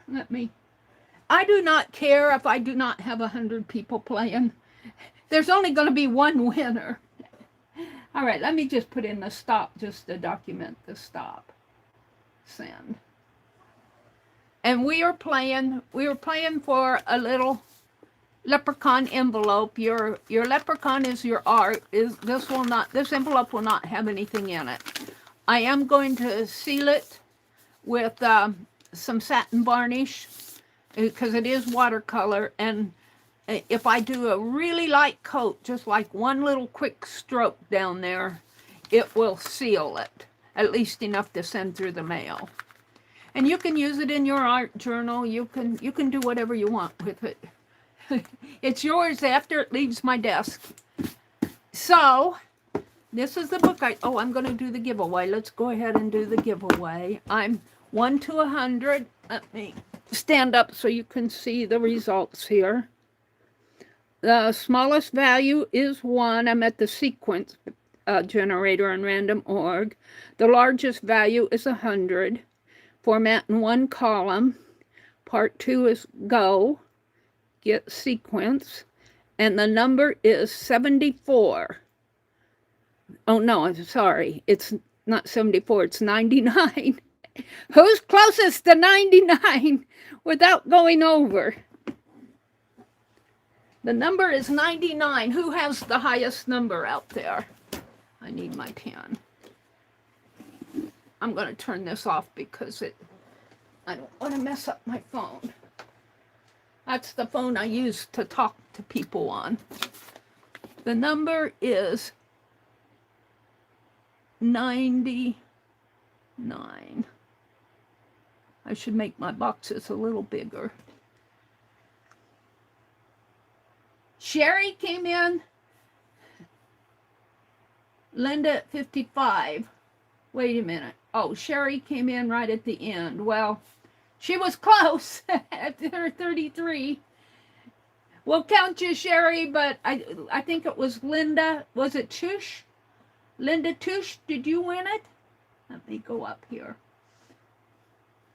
Right on the nose. No, it was Linda Renz. Linda Renz. Welcome in, Linda. Linda R. I have your address, so I'll get that sent off.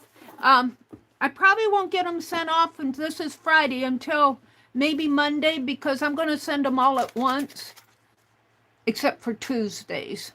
I'm going to try, I have pen work to do, and the ceiling, and the faces to do on these.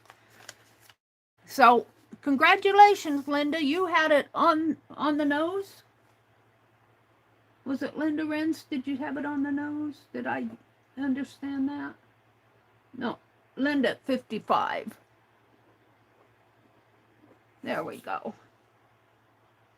Thank you guys for playing.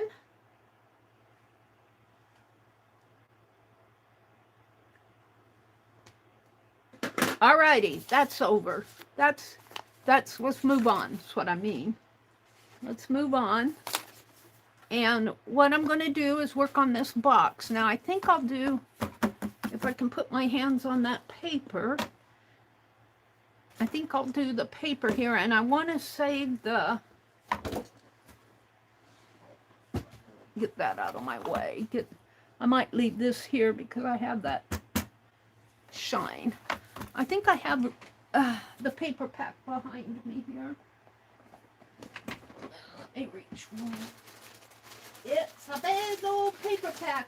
Now, I asked, Jacqueline was in here earlier this morning, and I asked her if she was going to sell tonight, and she wasn't sure because she's got a dentist appointment. But if she sells on Friday, she'll sell, you'll get a package that says, hello, I'm what you've been waiting for. And she does dyed papers. She does a lot of different colors here. Let's see what I have. I think these are my reds right here at the top. I want maybe the, oh, this is, I think this is hers. This could be Debbie Epps, but I think it's hers, because it's with her papers. Let's pull this one. I don't know, do I want to use the dictionary one? I think I'll stick with the, this is called wicking. Wicking when it does the sides here. And I do like this. I think I like these two. We'll use these two. I'm going to do the inside. Let me put these back in. put this back behind me here. And I think I'm going to use my Yes paste. Now this one, on this side, I want to leave the book plate is Library of the North Texas State College. So I might work around this one. We'll come back to it. And the reason I'm putting, well, you know, this, I don't know, this, the bottom of the box is going to go on here. I don't know if I want to waste all this beautiful paper and glue over it. So let's grab the bottom of the box and draw, and I might only need one sheet, because I'm going to piece these on. And let's get this out of the way. I need to put this here. And I need to draw. I need to make sure that get things situated here. Make sure that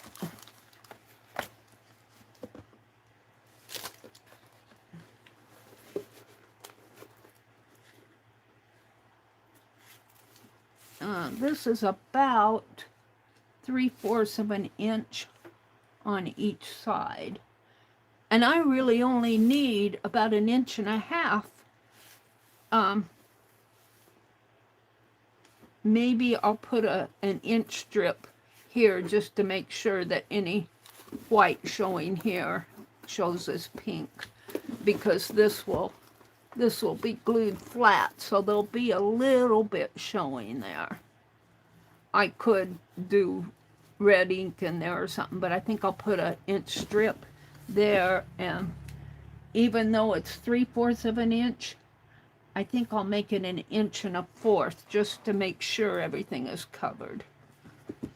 So let's do that first. I'm going to put 1 1/4 inches, 1 1/4 inches, and maybe I'll just make them all 1 1/4 inches. And this way is, this fits in pretty good. I don't think I have to worry about. This is, get it on the line here, 1, 2, 3, 4, 5, 6, 6.5, right? 1, 2, 3, 4, 5, 6, 6.5. I'm going to make it 6 3/4, and then any leftover can go, well, it would go in there. So I'll probably snip it off, because I'm not going to do anything there in here underneath my box. So 1 1/4, 1 1/4, 6 3/4, and on the side it is 1, 2, 3, 4, 5, 6, 7, 8, 9, 10. 10 down. Okay. So I am going to get my trimmer out. It's already out. I just have to reach behind me and get it.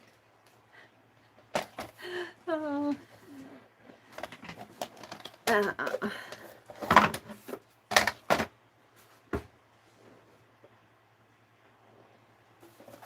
my paper. And I think I'll use this for the side, because it'll show this real dark edge, and it'll show some of it there, and this, yeah, this will be good. So let's cut 1 1/4 inches lengthwise. Get it unlocked. And turn it this way. And 1 1/4 inches.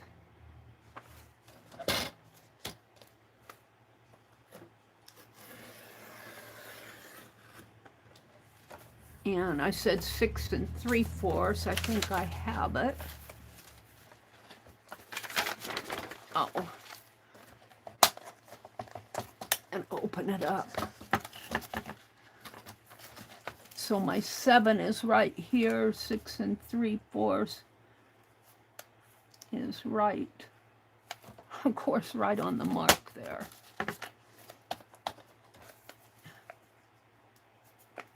It's hard to see it right in there. But do I want to I want to do it. How do I want to do that? I guess I'm cutting the whole thing. No, I want to cut 1 3/4 here. Right? No.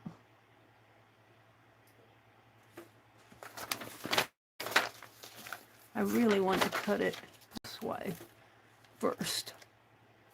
At 1 1/2.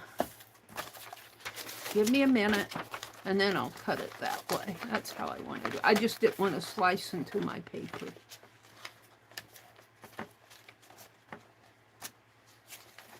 We'll cut 1 1/4 here.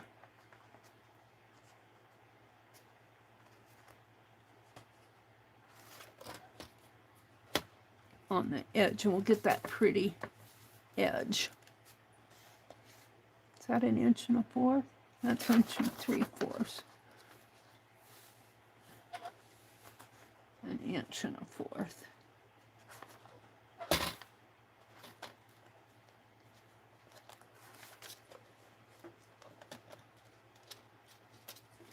Yeah. You would know my blade would stick.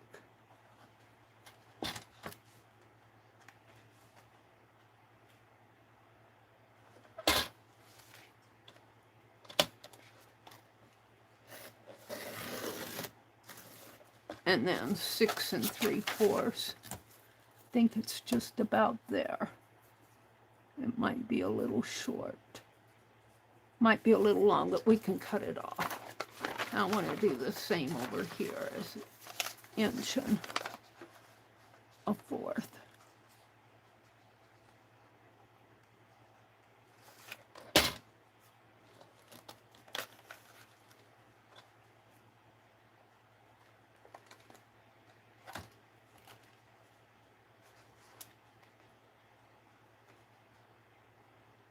Make sure I have it.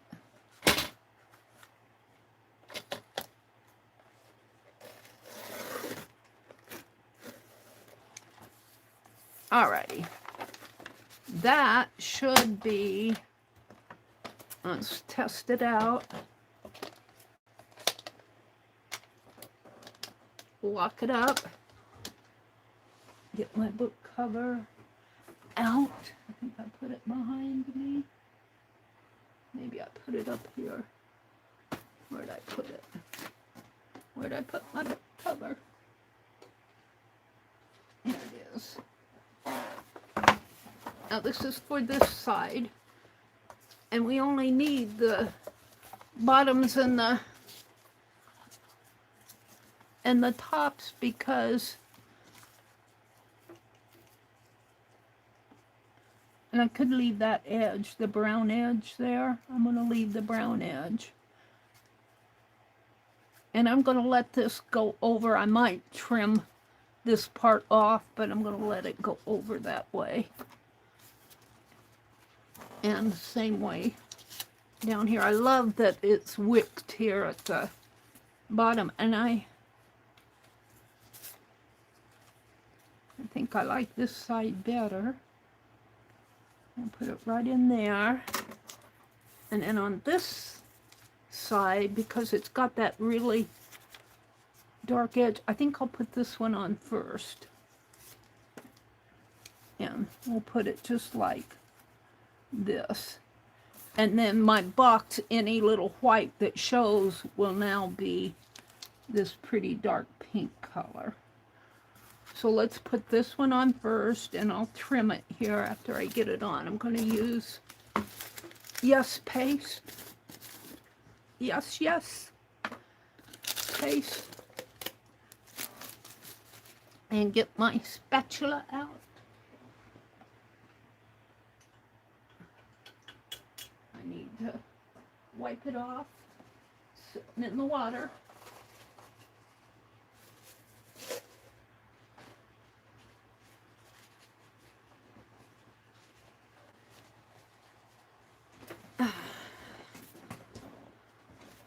So, if I go 1 1/4 inch in, I can mark this with my pencil.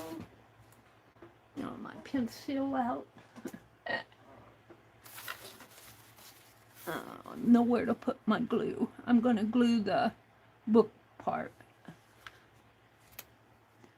So right here, and right here, and right in here. All right. And I'm not going to glue out to the edge there. I'm going to leave that. So let's get some glue on my palette knife. And I will have to go in and glue things down better. I always do. But of course the box will be going over this anyway. Now when I glue the box down, I won't be using Yes Paste. I'll be using Aleene's Tacky Glue. I'll bring this out to the edge a little.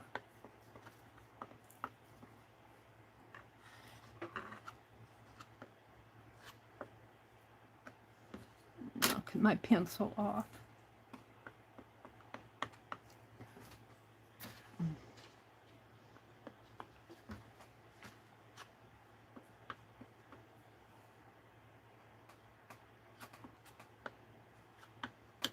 And this glue, this Yes Paste, Becky looked it up for me one time, and I've always remembered it has an open time of 15 minutes.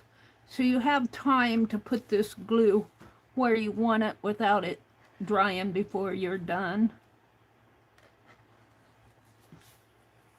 I can't get at it this way a little.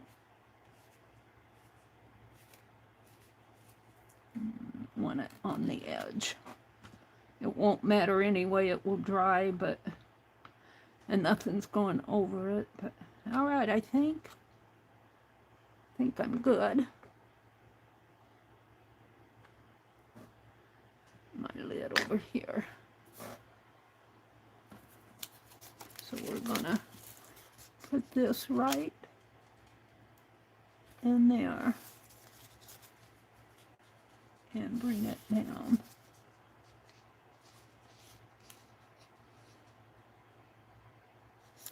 This way. Now I got inspired to do this by watching somebody, and I don't know her name. I'm going to have to look that video up. I was watching it on another channel. Now I want to get my knife out.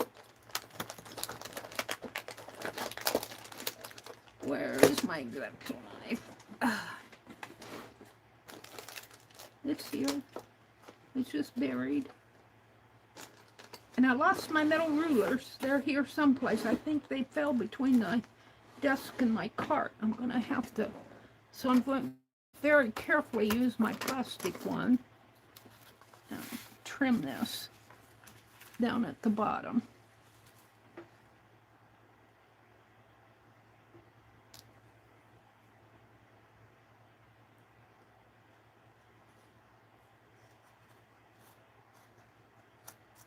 There we go. That's good. I'm happy with that. Now we're going to do this one. That out of my hand, get this pencil that I'm knocking off out of my hand. Well, let's mark. Let's mark this. This corner is going to come out right to here.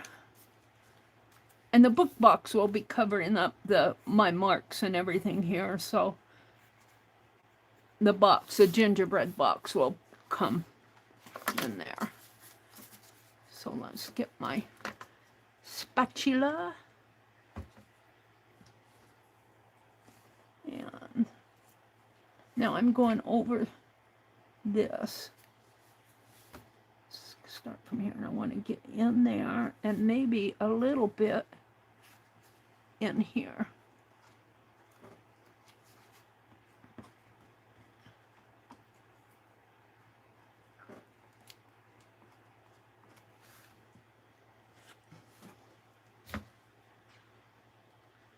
Now, I have some law books that I'm sending covers to. I need to get that list out. I have it. I haven't forgotten you. I think Beth Schuler and Teresa and Vale. I think the only person, and Debbie Epps asked for books. The only person, let's see, that I sent to Lori Beth and Goldie. I sent their books to them. I at least got one off. I'm getting that. I at least got one going. I think I got enough on there now. I'm going to go a little over that mark because the box will be there anyway. And I haven't forgotten you. It's just Meri's is not too good with those things, I have to tell you. I'd make a rotten seller. I would make rotten at sales like some of you do. Beautiful sales. Get things out. And it just floors me. Like Rebecca had people who didn't pick up. I'm going, how could you order all that cool stuff and not pick it up? What did you do? Now, let's see, do I want that much? I think, get my knife. I think I'm just going to take this off. Take that off. And that'll be okay because my box will cover it. And what I'm going to do with that, I'll put it up there.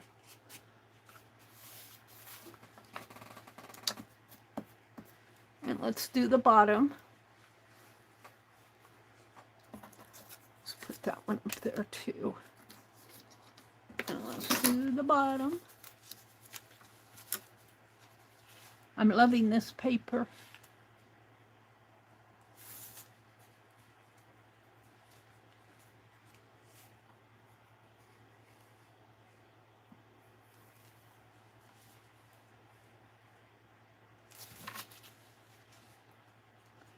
Rebecca, if you're still out there, you may not be. She might have just popped in to say hi. At one of her sales, she sold some tatting shuttles. And I thought, oh, they're probably just some she got off of Amazon. And I said, I'm going to get them. I still wasn't really accomplishing my shuttle tatting yet. But I said, I'm going to get them because they looked small enough. I like the small ones. And I opened them up the other day. I said, now that I can do a ring, I'm going to load up some shuttles to practice. And they were the sunlit ones, what you get from Handy Hands. And those I got 5 of them for $1 a piece, was it? I can't remember what I paid for them, but that was a bargain. I got 5 of them. And what, they cost $3 or $4 over at Handy Hands. I don't know the exact price. I'm just talking. They're more expensive over at Handy Hands. I was so thrilled when I opened them up. I'm going, oh, these are the sunlit ones. These are the ones I actually like using. Rebecca Tats, she does beautiful tatting. I really haven't bought any of it because I like to do my own tatting, but I buy plenty from Rebecca. I'm waiting to get, she sold a stack of Thomas Kincaid boxes. Yay. I'm loving pretty boxes, and that's another thing I want to do. I'm making this book box now, but I have been saving boxes. I like to make what I call kit, K-I-T, kit boxes out of some of these boxes. It depends on the shape of the box and everything, but some of them are perfect to, and I've got this pretty floral wallpaper that I'm going to use. Now I'm going to do the other side, but while I'm figuring that out, I'm going to put my lid on my Yes paste and put it over here. And that'll be okay for now. Get this off my desk. Figure this out. Now, when I put this box in there,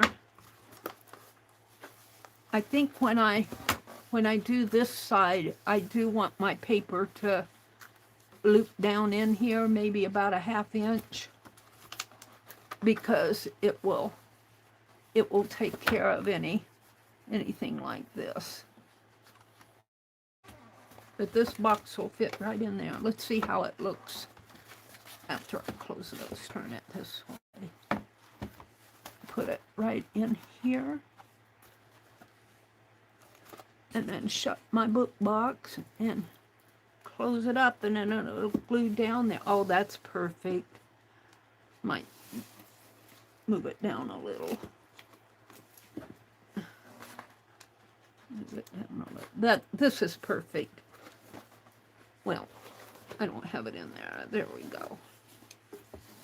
And so see, any white that will show, you won't see it. You see that dark edge of the pink around the margins. I love it. I'm loving it. And I need to find a picture to put on here. Maybe one out of those, when I get my new printer, one out of those French magazines. We'll see. And the button to go on here. We'll see what I find to put on the top. So cool. I haven't, I could put my tatted tassel in here because there's enough room for a tatted tassel in there. So, but we're working with getting the... Now, I could use this, but, well, I could use this here. But I like the dark edges, so I might go to this for here and here. And I need my pencil, and I need my ruler. And from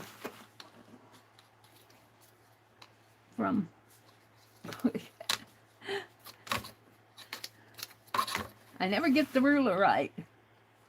From that white edge down to my label here that I want to leave, it can go a little over. I'm going to do 2 inches down.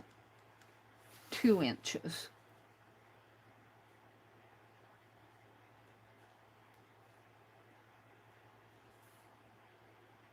That label's not on there straight. That's okay.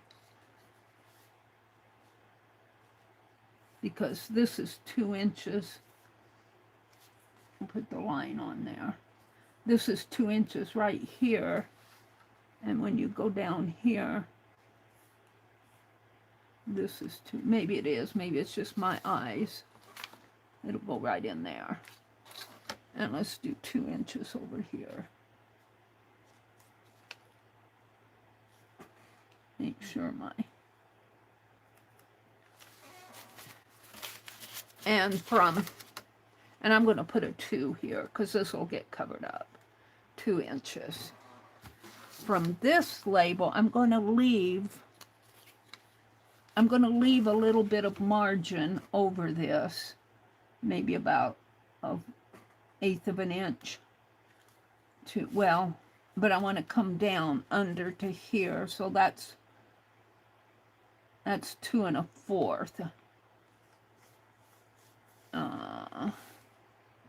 Yeah, 2 1/4. That'll cover it. 2 1/4.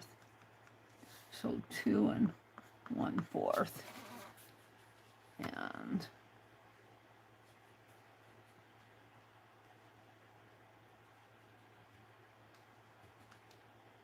right in there. Is that straight? And that's pretty straight.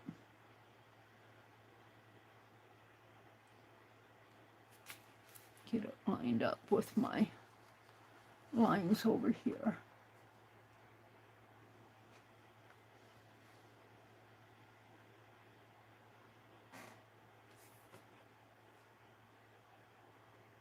Yeah, I think that's pretty straight. So this is 2 1/4. And this would be long. This would be, I don't have to do that all the way down because I'm going to do it here. This, it would be 1 1/2 into there. And 1 1/2 into here. I don't want to knock my tray off. 1 1/2 here. So this is 1 1/2.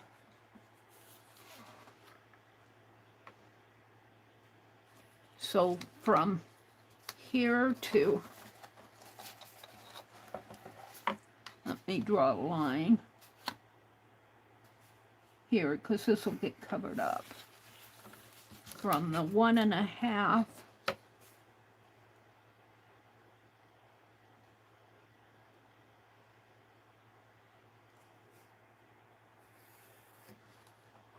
from here to here, because this will cover up. We might do a little bit of an overlap, and it has to go over here, which would be 5 1/4, 5 1/4 this way,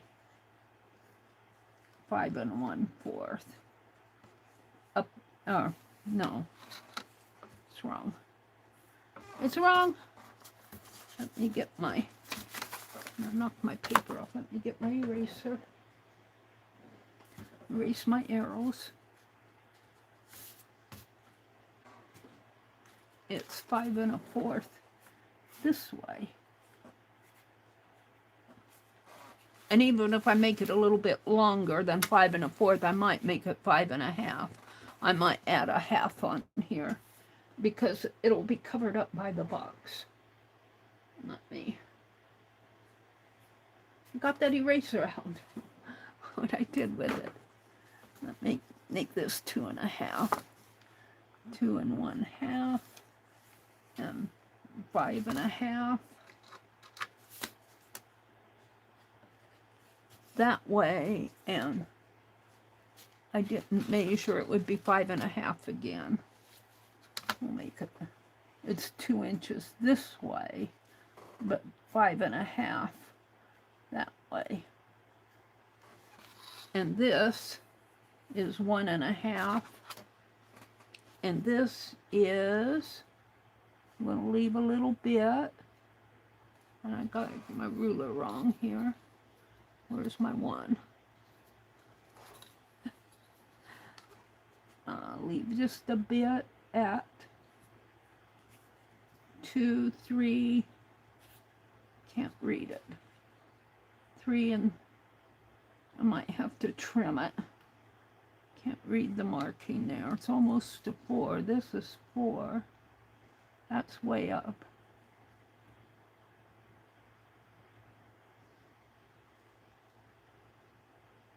I think it's 3 3/4. 3 3/4 this way. So, and then the length of the page should be the same as the other at 9 and, what did I say? What did I make this one? I made this one at 9 and 9 1/2. 9 1/2? No, it was more like 9 and... Well, I'll cut it off. I'll make it long and then trim it. I think that's what I did. I just made it the length and I trimmed it off. And come to trim it from the top. Yeah. So we're going to do this one first at 1.5 inches. And I'll trim it. I want this. I could do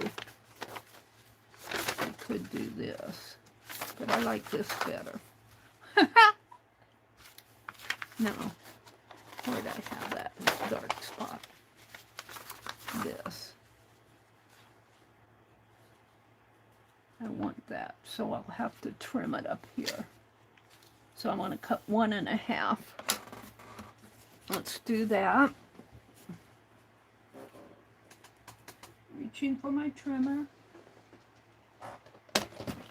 I'm really happy with this once I get it done.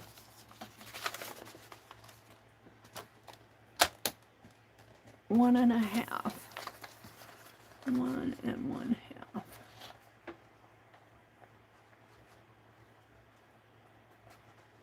I think I'm going to be happy with it.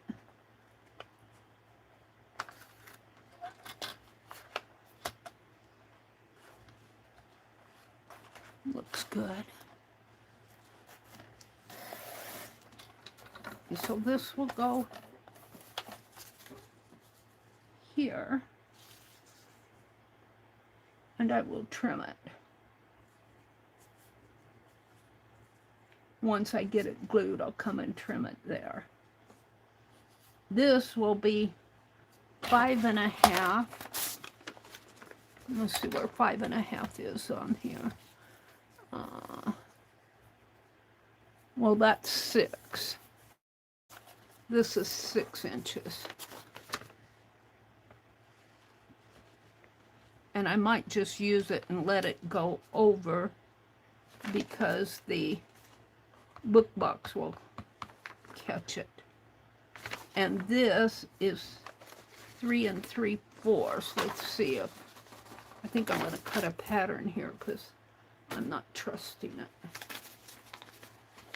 I'm not trusting my ruler. I didn't see. Let's cut a pattern. 6 by 3 3/4. 6.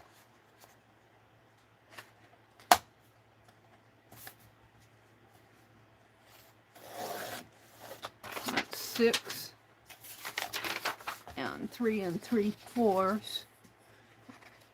I'm going to make it 4 because I don't trust it. 4. So this will go here. This will go, well, I guess it will be 3 3/4. I want it up a little. I can always trim it though. I think I'll make it 6 by 4 and then trim any brown that I have. I want my brown edge to show. And so I'll trim it off. Now, I don't know if I want to do that or not. Put this here. Let's see, how does that reach over there? I can cut off maybe about 1/2 inch there. Let's trim off 1/2 inch. So it's really, that's not the one I'm using, it's this one, right? I guess it doesn't matter width-wise. It is this one. Well, I think I can cut off about 1/4 inch.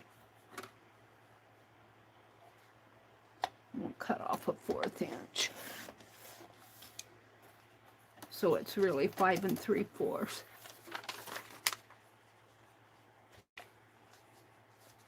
And I think I'll put that down first. Now I'm debating what I want to do here. I want that periodical to show. So I think I'll trim it down here. So 5 3/4 by 3 3/4. And I'm going to cut that out of this.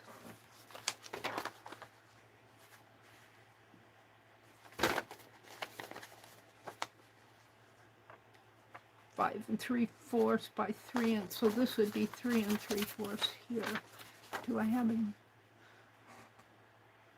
That isn't the, we're going to use this because I like this border. So I need 5 3/4.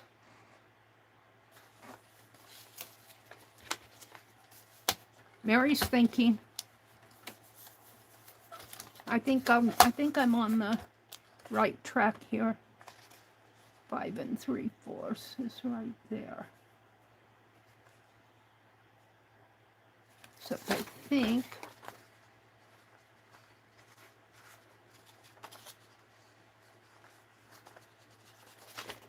I'll do it this way.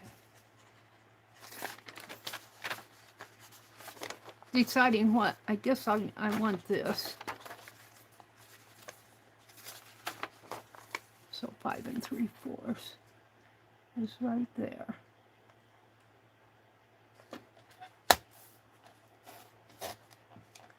And my trimmer is acting up here.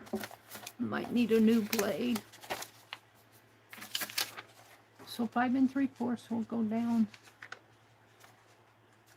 I'm getting there. This will come in here. And this is 3 3/4.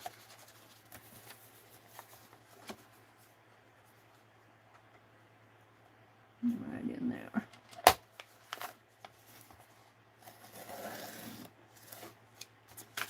Right in here. Oh, perfect. I get my periodical. Perfect. We'll do it that way. And it fits in here. And this one, I'm glad I made a pattern. And this one will come here. And this one, I made 5 1/2. I made this one 5 3/4. So I'm going to make this one 5 3/4. But I want a pretty border to show. So let's get out that larger paper that I've already cut the tall end from.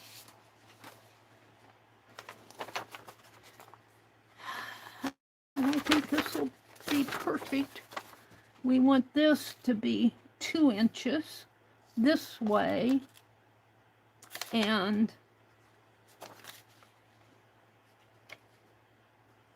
2 1/2 by, I didn't measure from here to here.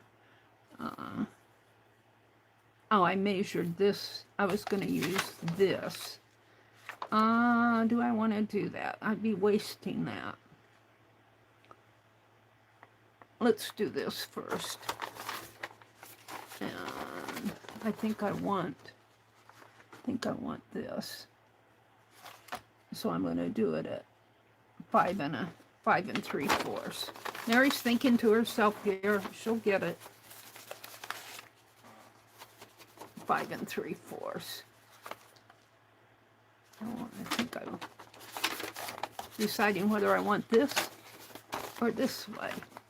Because I tucked this in, but I might, because I like that, I might leave this out. So cut my 5 3/4 here. So we want to cut 5 3/4.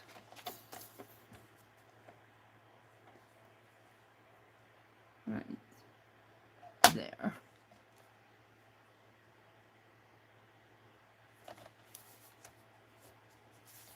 All right, I think I'm happy with that.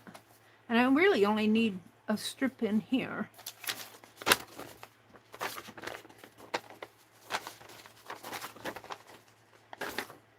Like this. This there. This goes under here. And this is 5 3/4 here by 2. So we want to cut this at 2.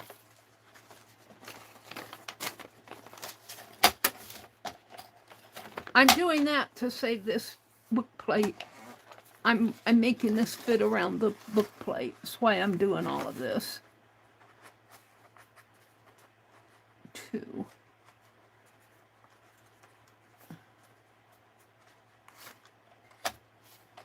And hopefully that will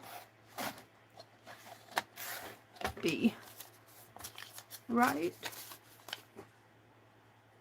2. And it comes down. Now all I need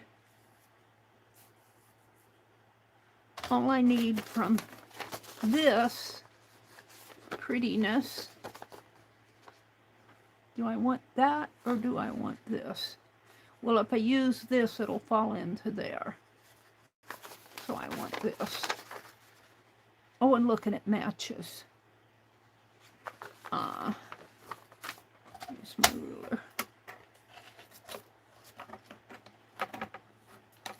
And we're going to tuck it under a little. So this comes down 2 inches. I'm going to get these off.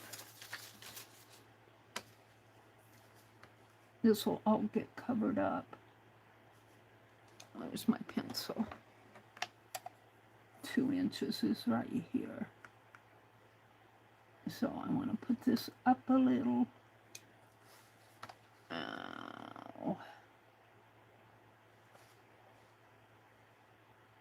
Right about there to here, which would be 4.5.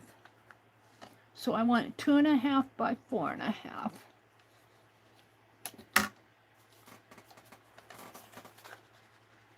So 2.5 this way, and 4.5 that way. Let's cut to 4.5. No, let's cut to 2.5.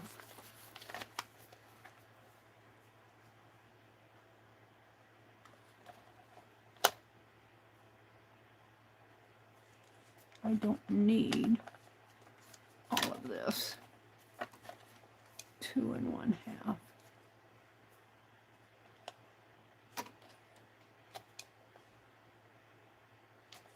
Smooth that down a little.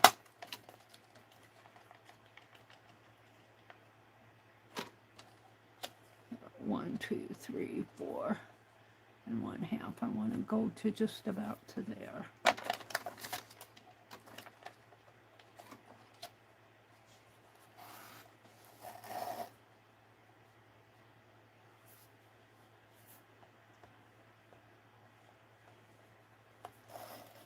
We'll go to about to there and cut it with my scissors.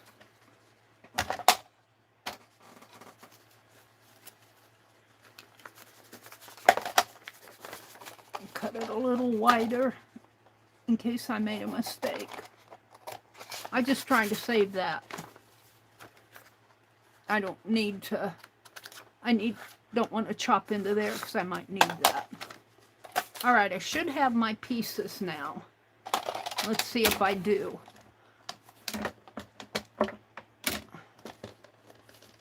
Let's see if I do. I have a piece up there that's... All right, we're going to put this one down first. Here. I'll put it over just a little. Right in there. That's perfect. Then we're going to put this one down up here. Or does that go there? Is it this one? This one down. That one goes, we're going to put this one down next. Right in here. Then we're going to put this one down in here. I want this one to go over because I love that. It'll go down in there, and then this one will go under. We could make that over. We could make it this way, I think. Let's make it this way because it kind of matches this. That doesn't match, but that's okay. Put it right in there. Yep. And I saved, and I'll probably do a line around in there to bring it out. And then my box, which is full of scraps, will go in here. So let's put this down with yes paste. We'll start with this one.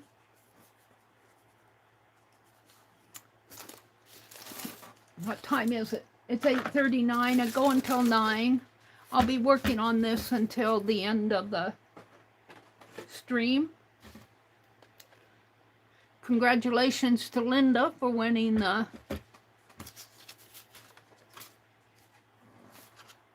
leprechaun this morning. And what else did I work on? I don't even remember. Oh, I tatted this morning. I needle tatted. I'm teaching myself how to shuttle tat. Well, I've been trying to learn that for 4 years now. But February 19th, I finally got it to flip. February 19th. I flipped on February 19th. And so when I say I'm teaching myself how to, that's saying that with a lot of leniency, because I've watched a lot of videos. Instead of saying teaching myself, I should say I'm learning how. And I'm watching videos, I'm learning from others' demonstrations, I'm learning from things people tell me. So I'm not really teaching myself, because I don't know in the first place. It's really, my left hand gets in my way. Some mornings, like this morning, my left hand has been pretty cooperative. But some mornings my left hand just doesn't, it wants to go off into its own world and do what it wants to do. And that's okay, it can if it wants it, you know.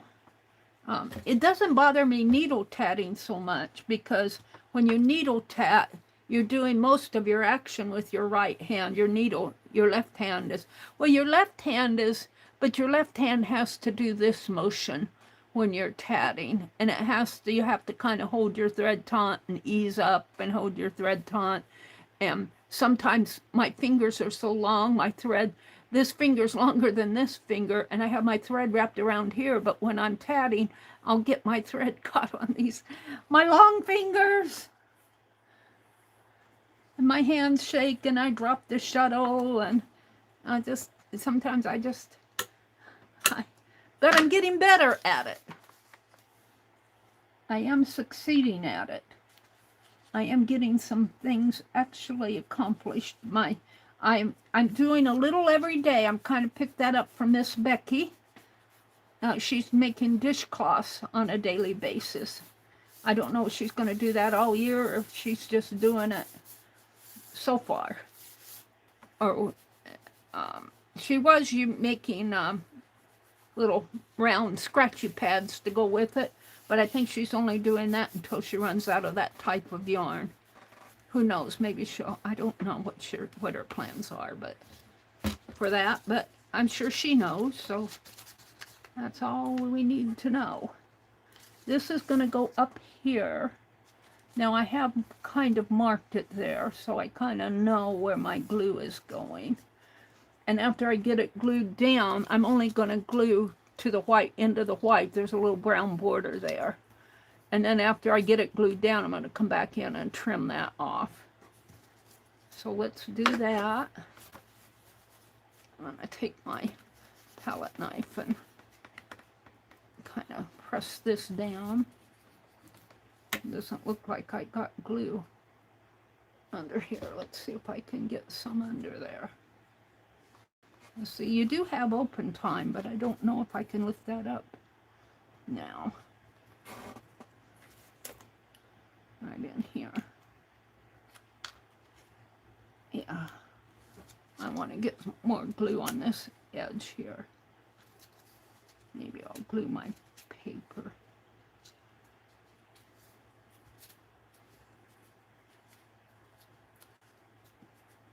Make sure it's down there nice.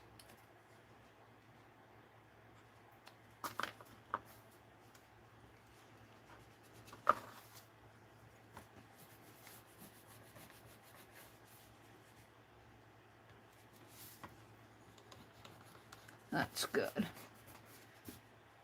It doesn't have to be perfect. And just glue down. All right. Put my glue right up in here. And I can go over this area a little bit because I'm going to put a sheet in there.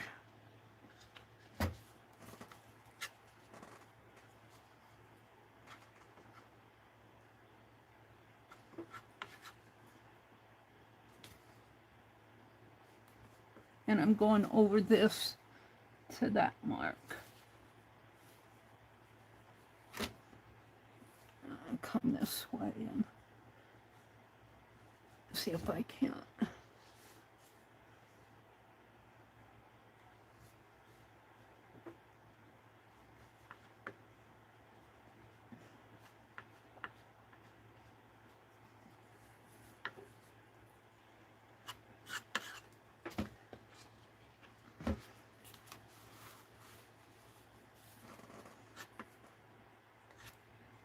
I like these. I get these palette knives at Dollar Tree. I don't know if I can still get them, but I do like them. I like them better than the plastic ones.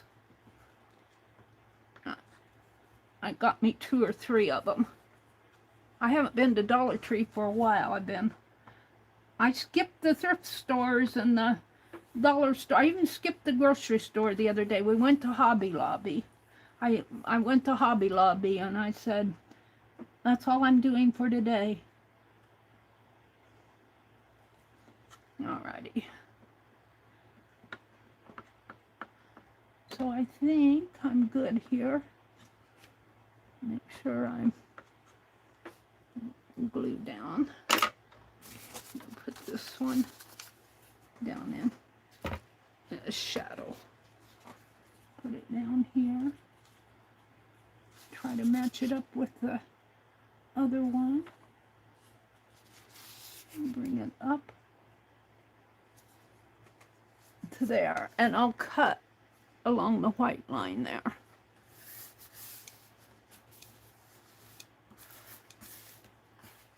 Whoops, it needs to come down a little. That's good. Now I think I'll put this piece on next. Do I want to put that piece on and then this one? How did I have that?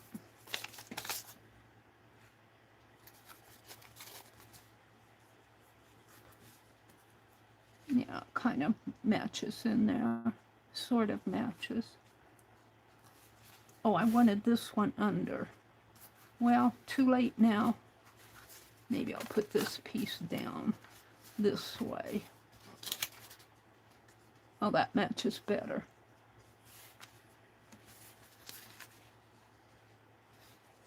That matches better. I'll do this one next. Do this one.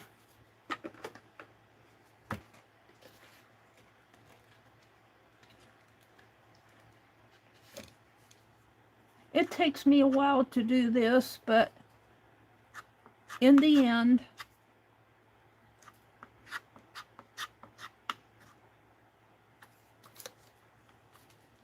let's bend my book a little, see if I can't get that glue off of my edge of my knife. And we want to get around the edge here.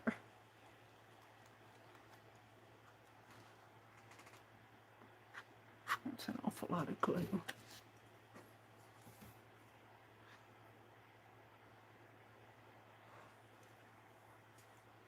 And I'm going to come down a little here.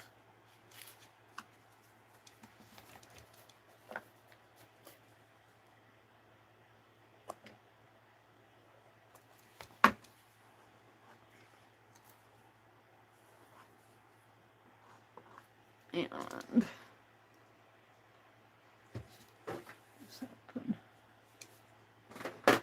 keep bumping that tray. I'm going to knock it off again if I'm not careful.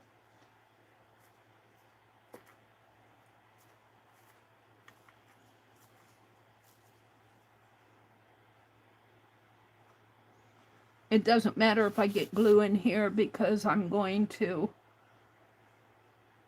be putting that box in there after I get the box all fixed up. I'm just doing the inside cover today. I think that's all I'll have time for. It's 10 till 9 my time. Might be a little fast on that phone. Okay. Put this right in here.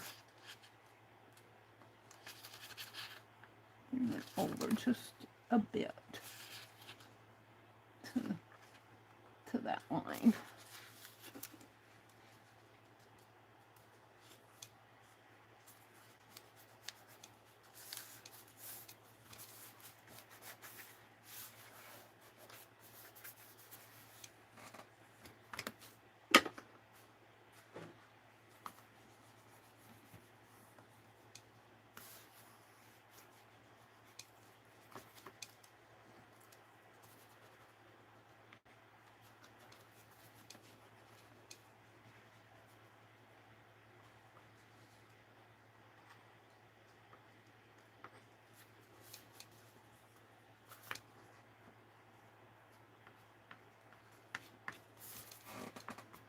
Got some glue on there. Doesn't matter because it's going to be covered. I'm going to put this right in here. Just like that. And then I'll have my book plate there.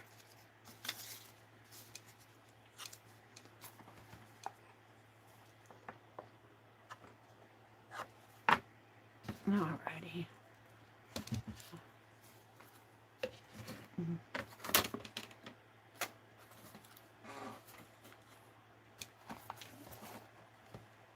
Turn it this way so I can get at it better.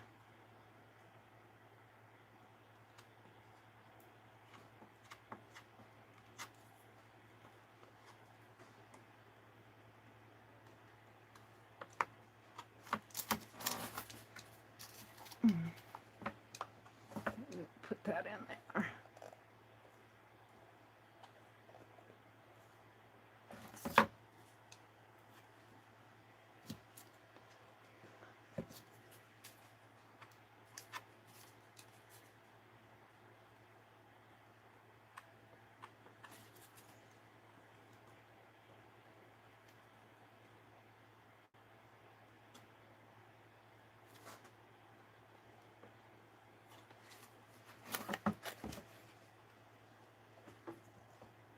Scrape off my knife here.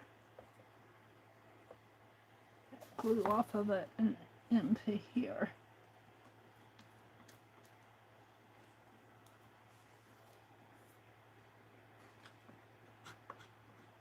Alrighty, I think I can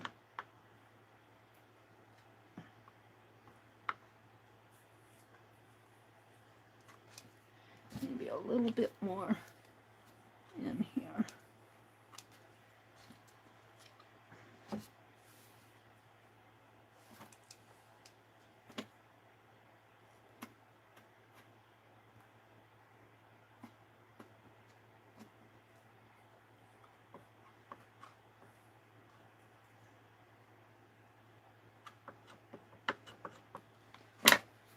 I think I can put this down.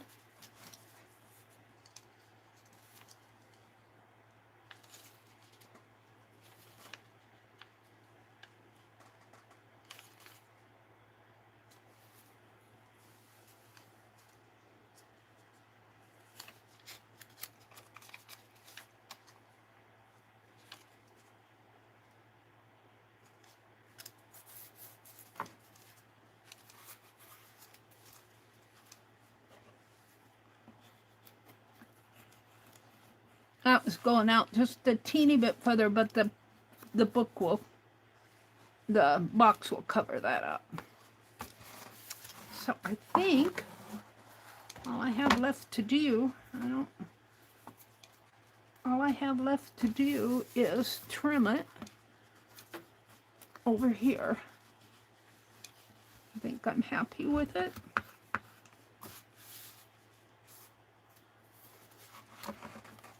So let me put my glue away.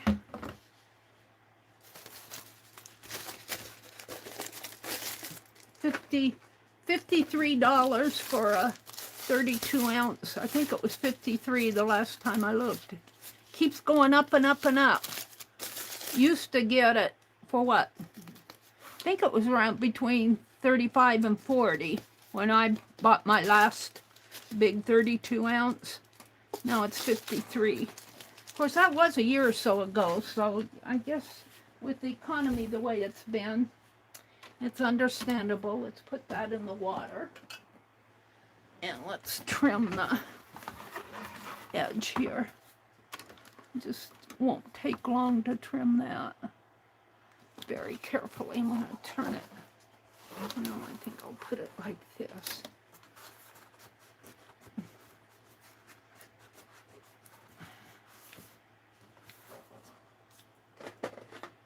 Where I can get at it.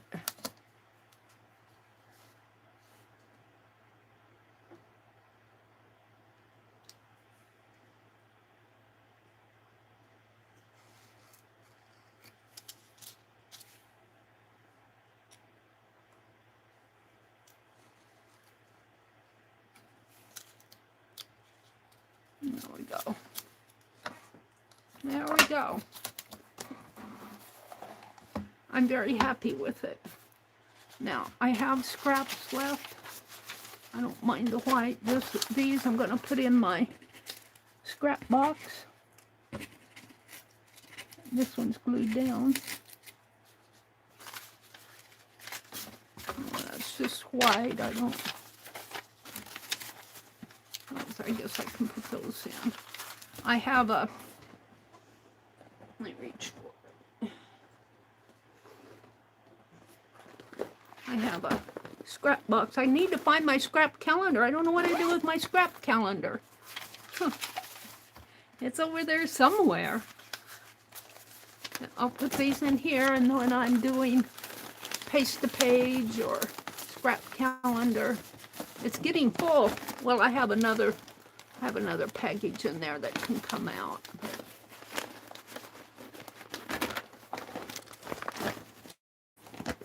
Don't throw away your scraps. They can be used, even if they are paper. Becky used her fabric scraps and made her little pouch the other day. It was cute. All right, so, oops, I've got a scrap. I'll put it over here. All right. So this needs to be trimmed. It's 8:57, so I'm not going to trim it. I'm just going to fold it here. And it needs to be cut to shape. And it'll go in here, and this pink will go over it. And this will go, let's test it. I'm not going to, I'll just fold this up and put it back at the bottom here. This will go in here. Just about like so. Of course, my fabric fell out. And it'll close up that way. And I'm so happy with it. I am so happy with it. I'm going to varnish this so it will be protected. It needs to come up a little, but there we go. It is 8:58 according to this. I think this clock is about 4 minutes fast, so I think I'm okay. Mary, Sherry came in right at the end. You need to go down. Let me refresh. Chat filter. Top. Chat filter. Oh. Hi, Sylvia. Good morning, lady. Thanks for popping in. There's Carol. Carol, are you coming on this morning? You shall be on next. What? Around, well, you're Mountain Time or Pacific, whatever time. You'll come on when you come on, but you'll come on next. I get your time mixed up. I just know that you come on after me. Rebecca popped in. Belinda says good morning to Sylvia. And did Darla pop in? Hi, Darla. Jacqueline. Thank you, Carol. I'm sure I just need to take it easy and rest today.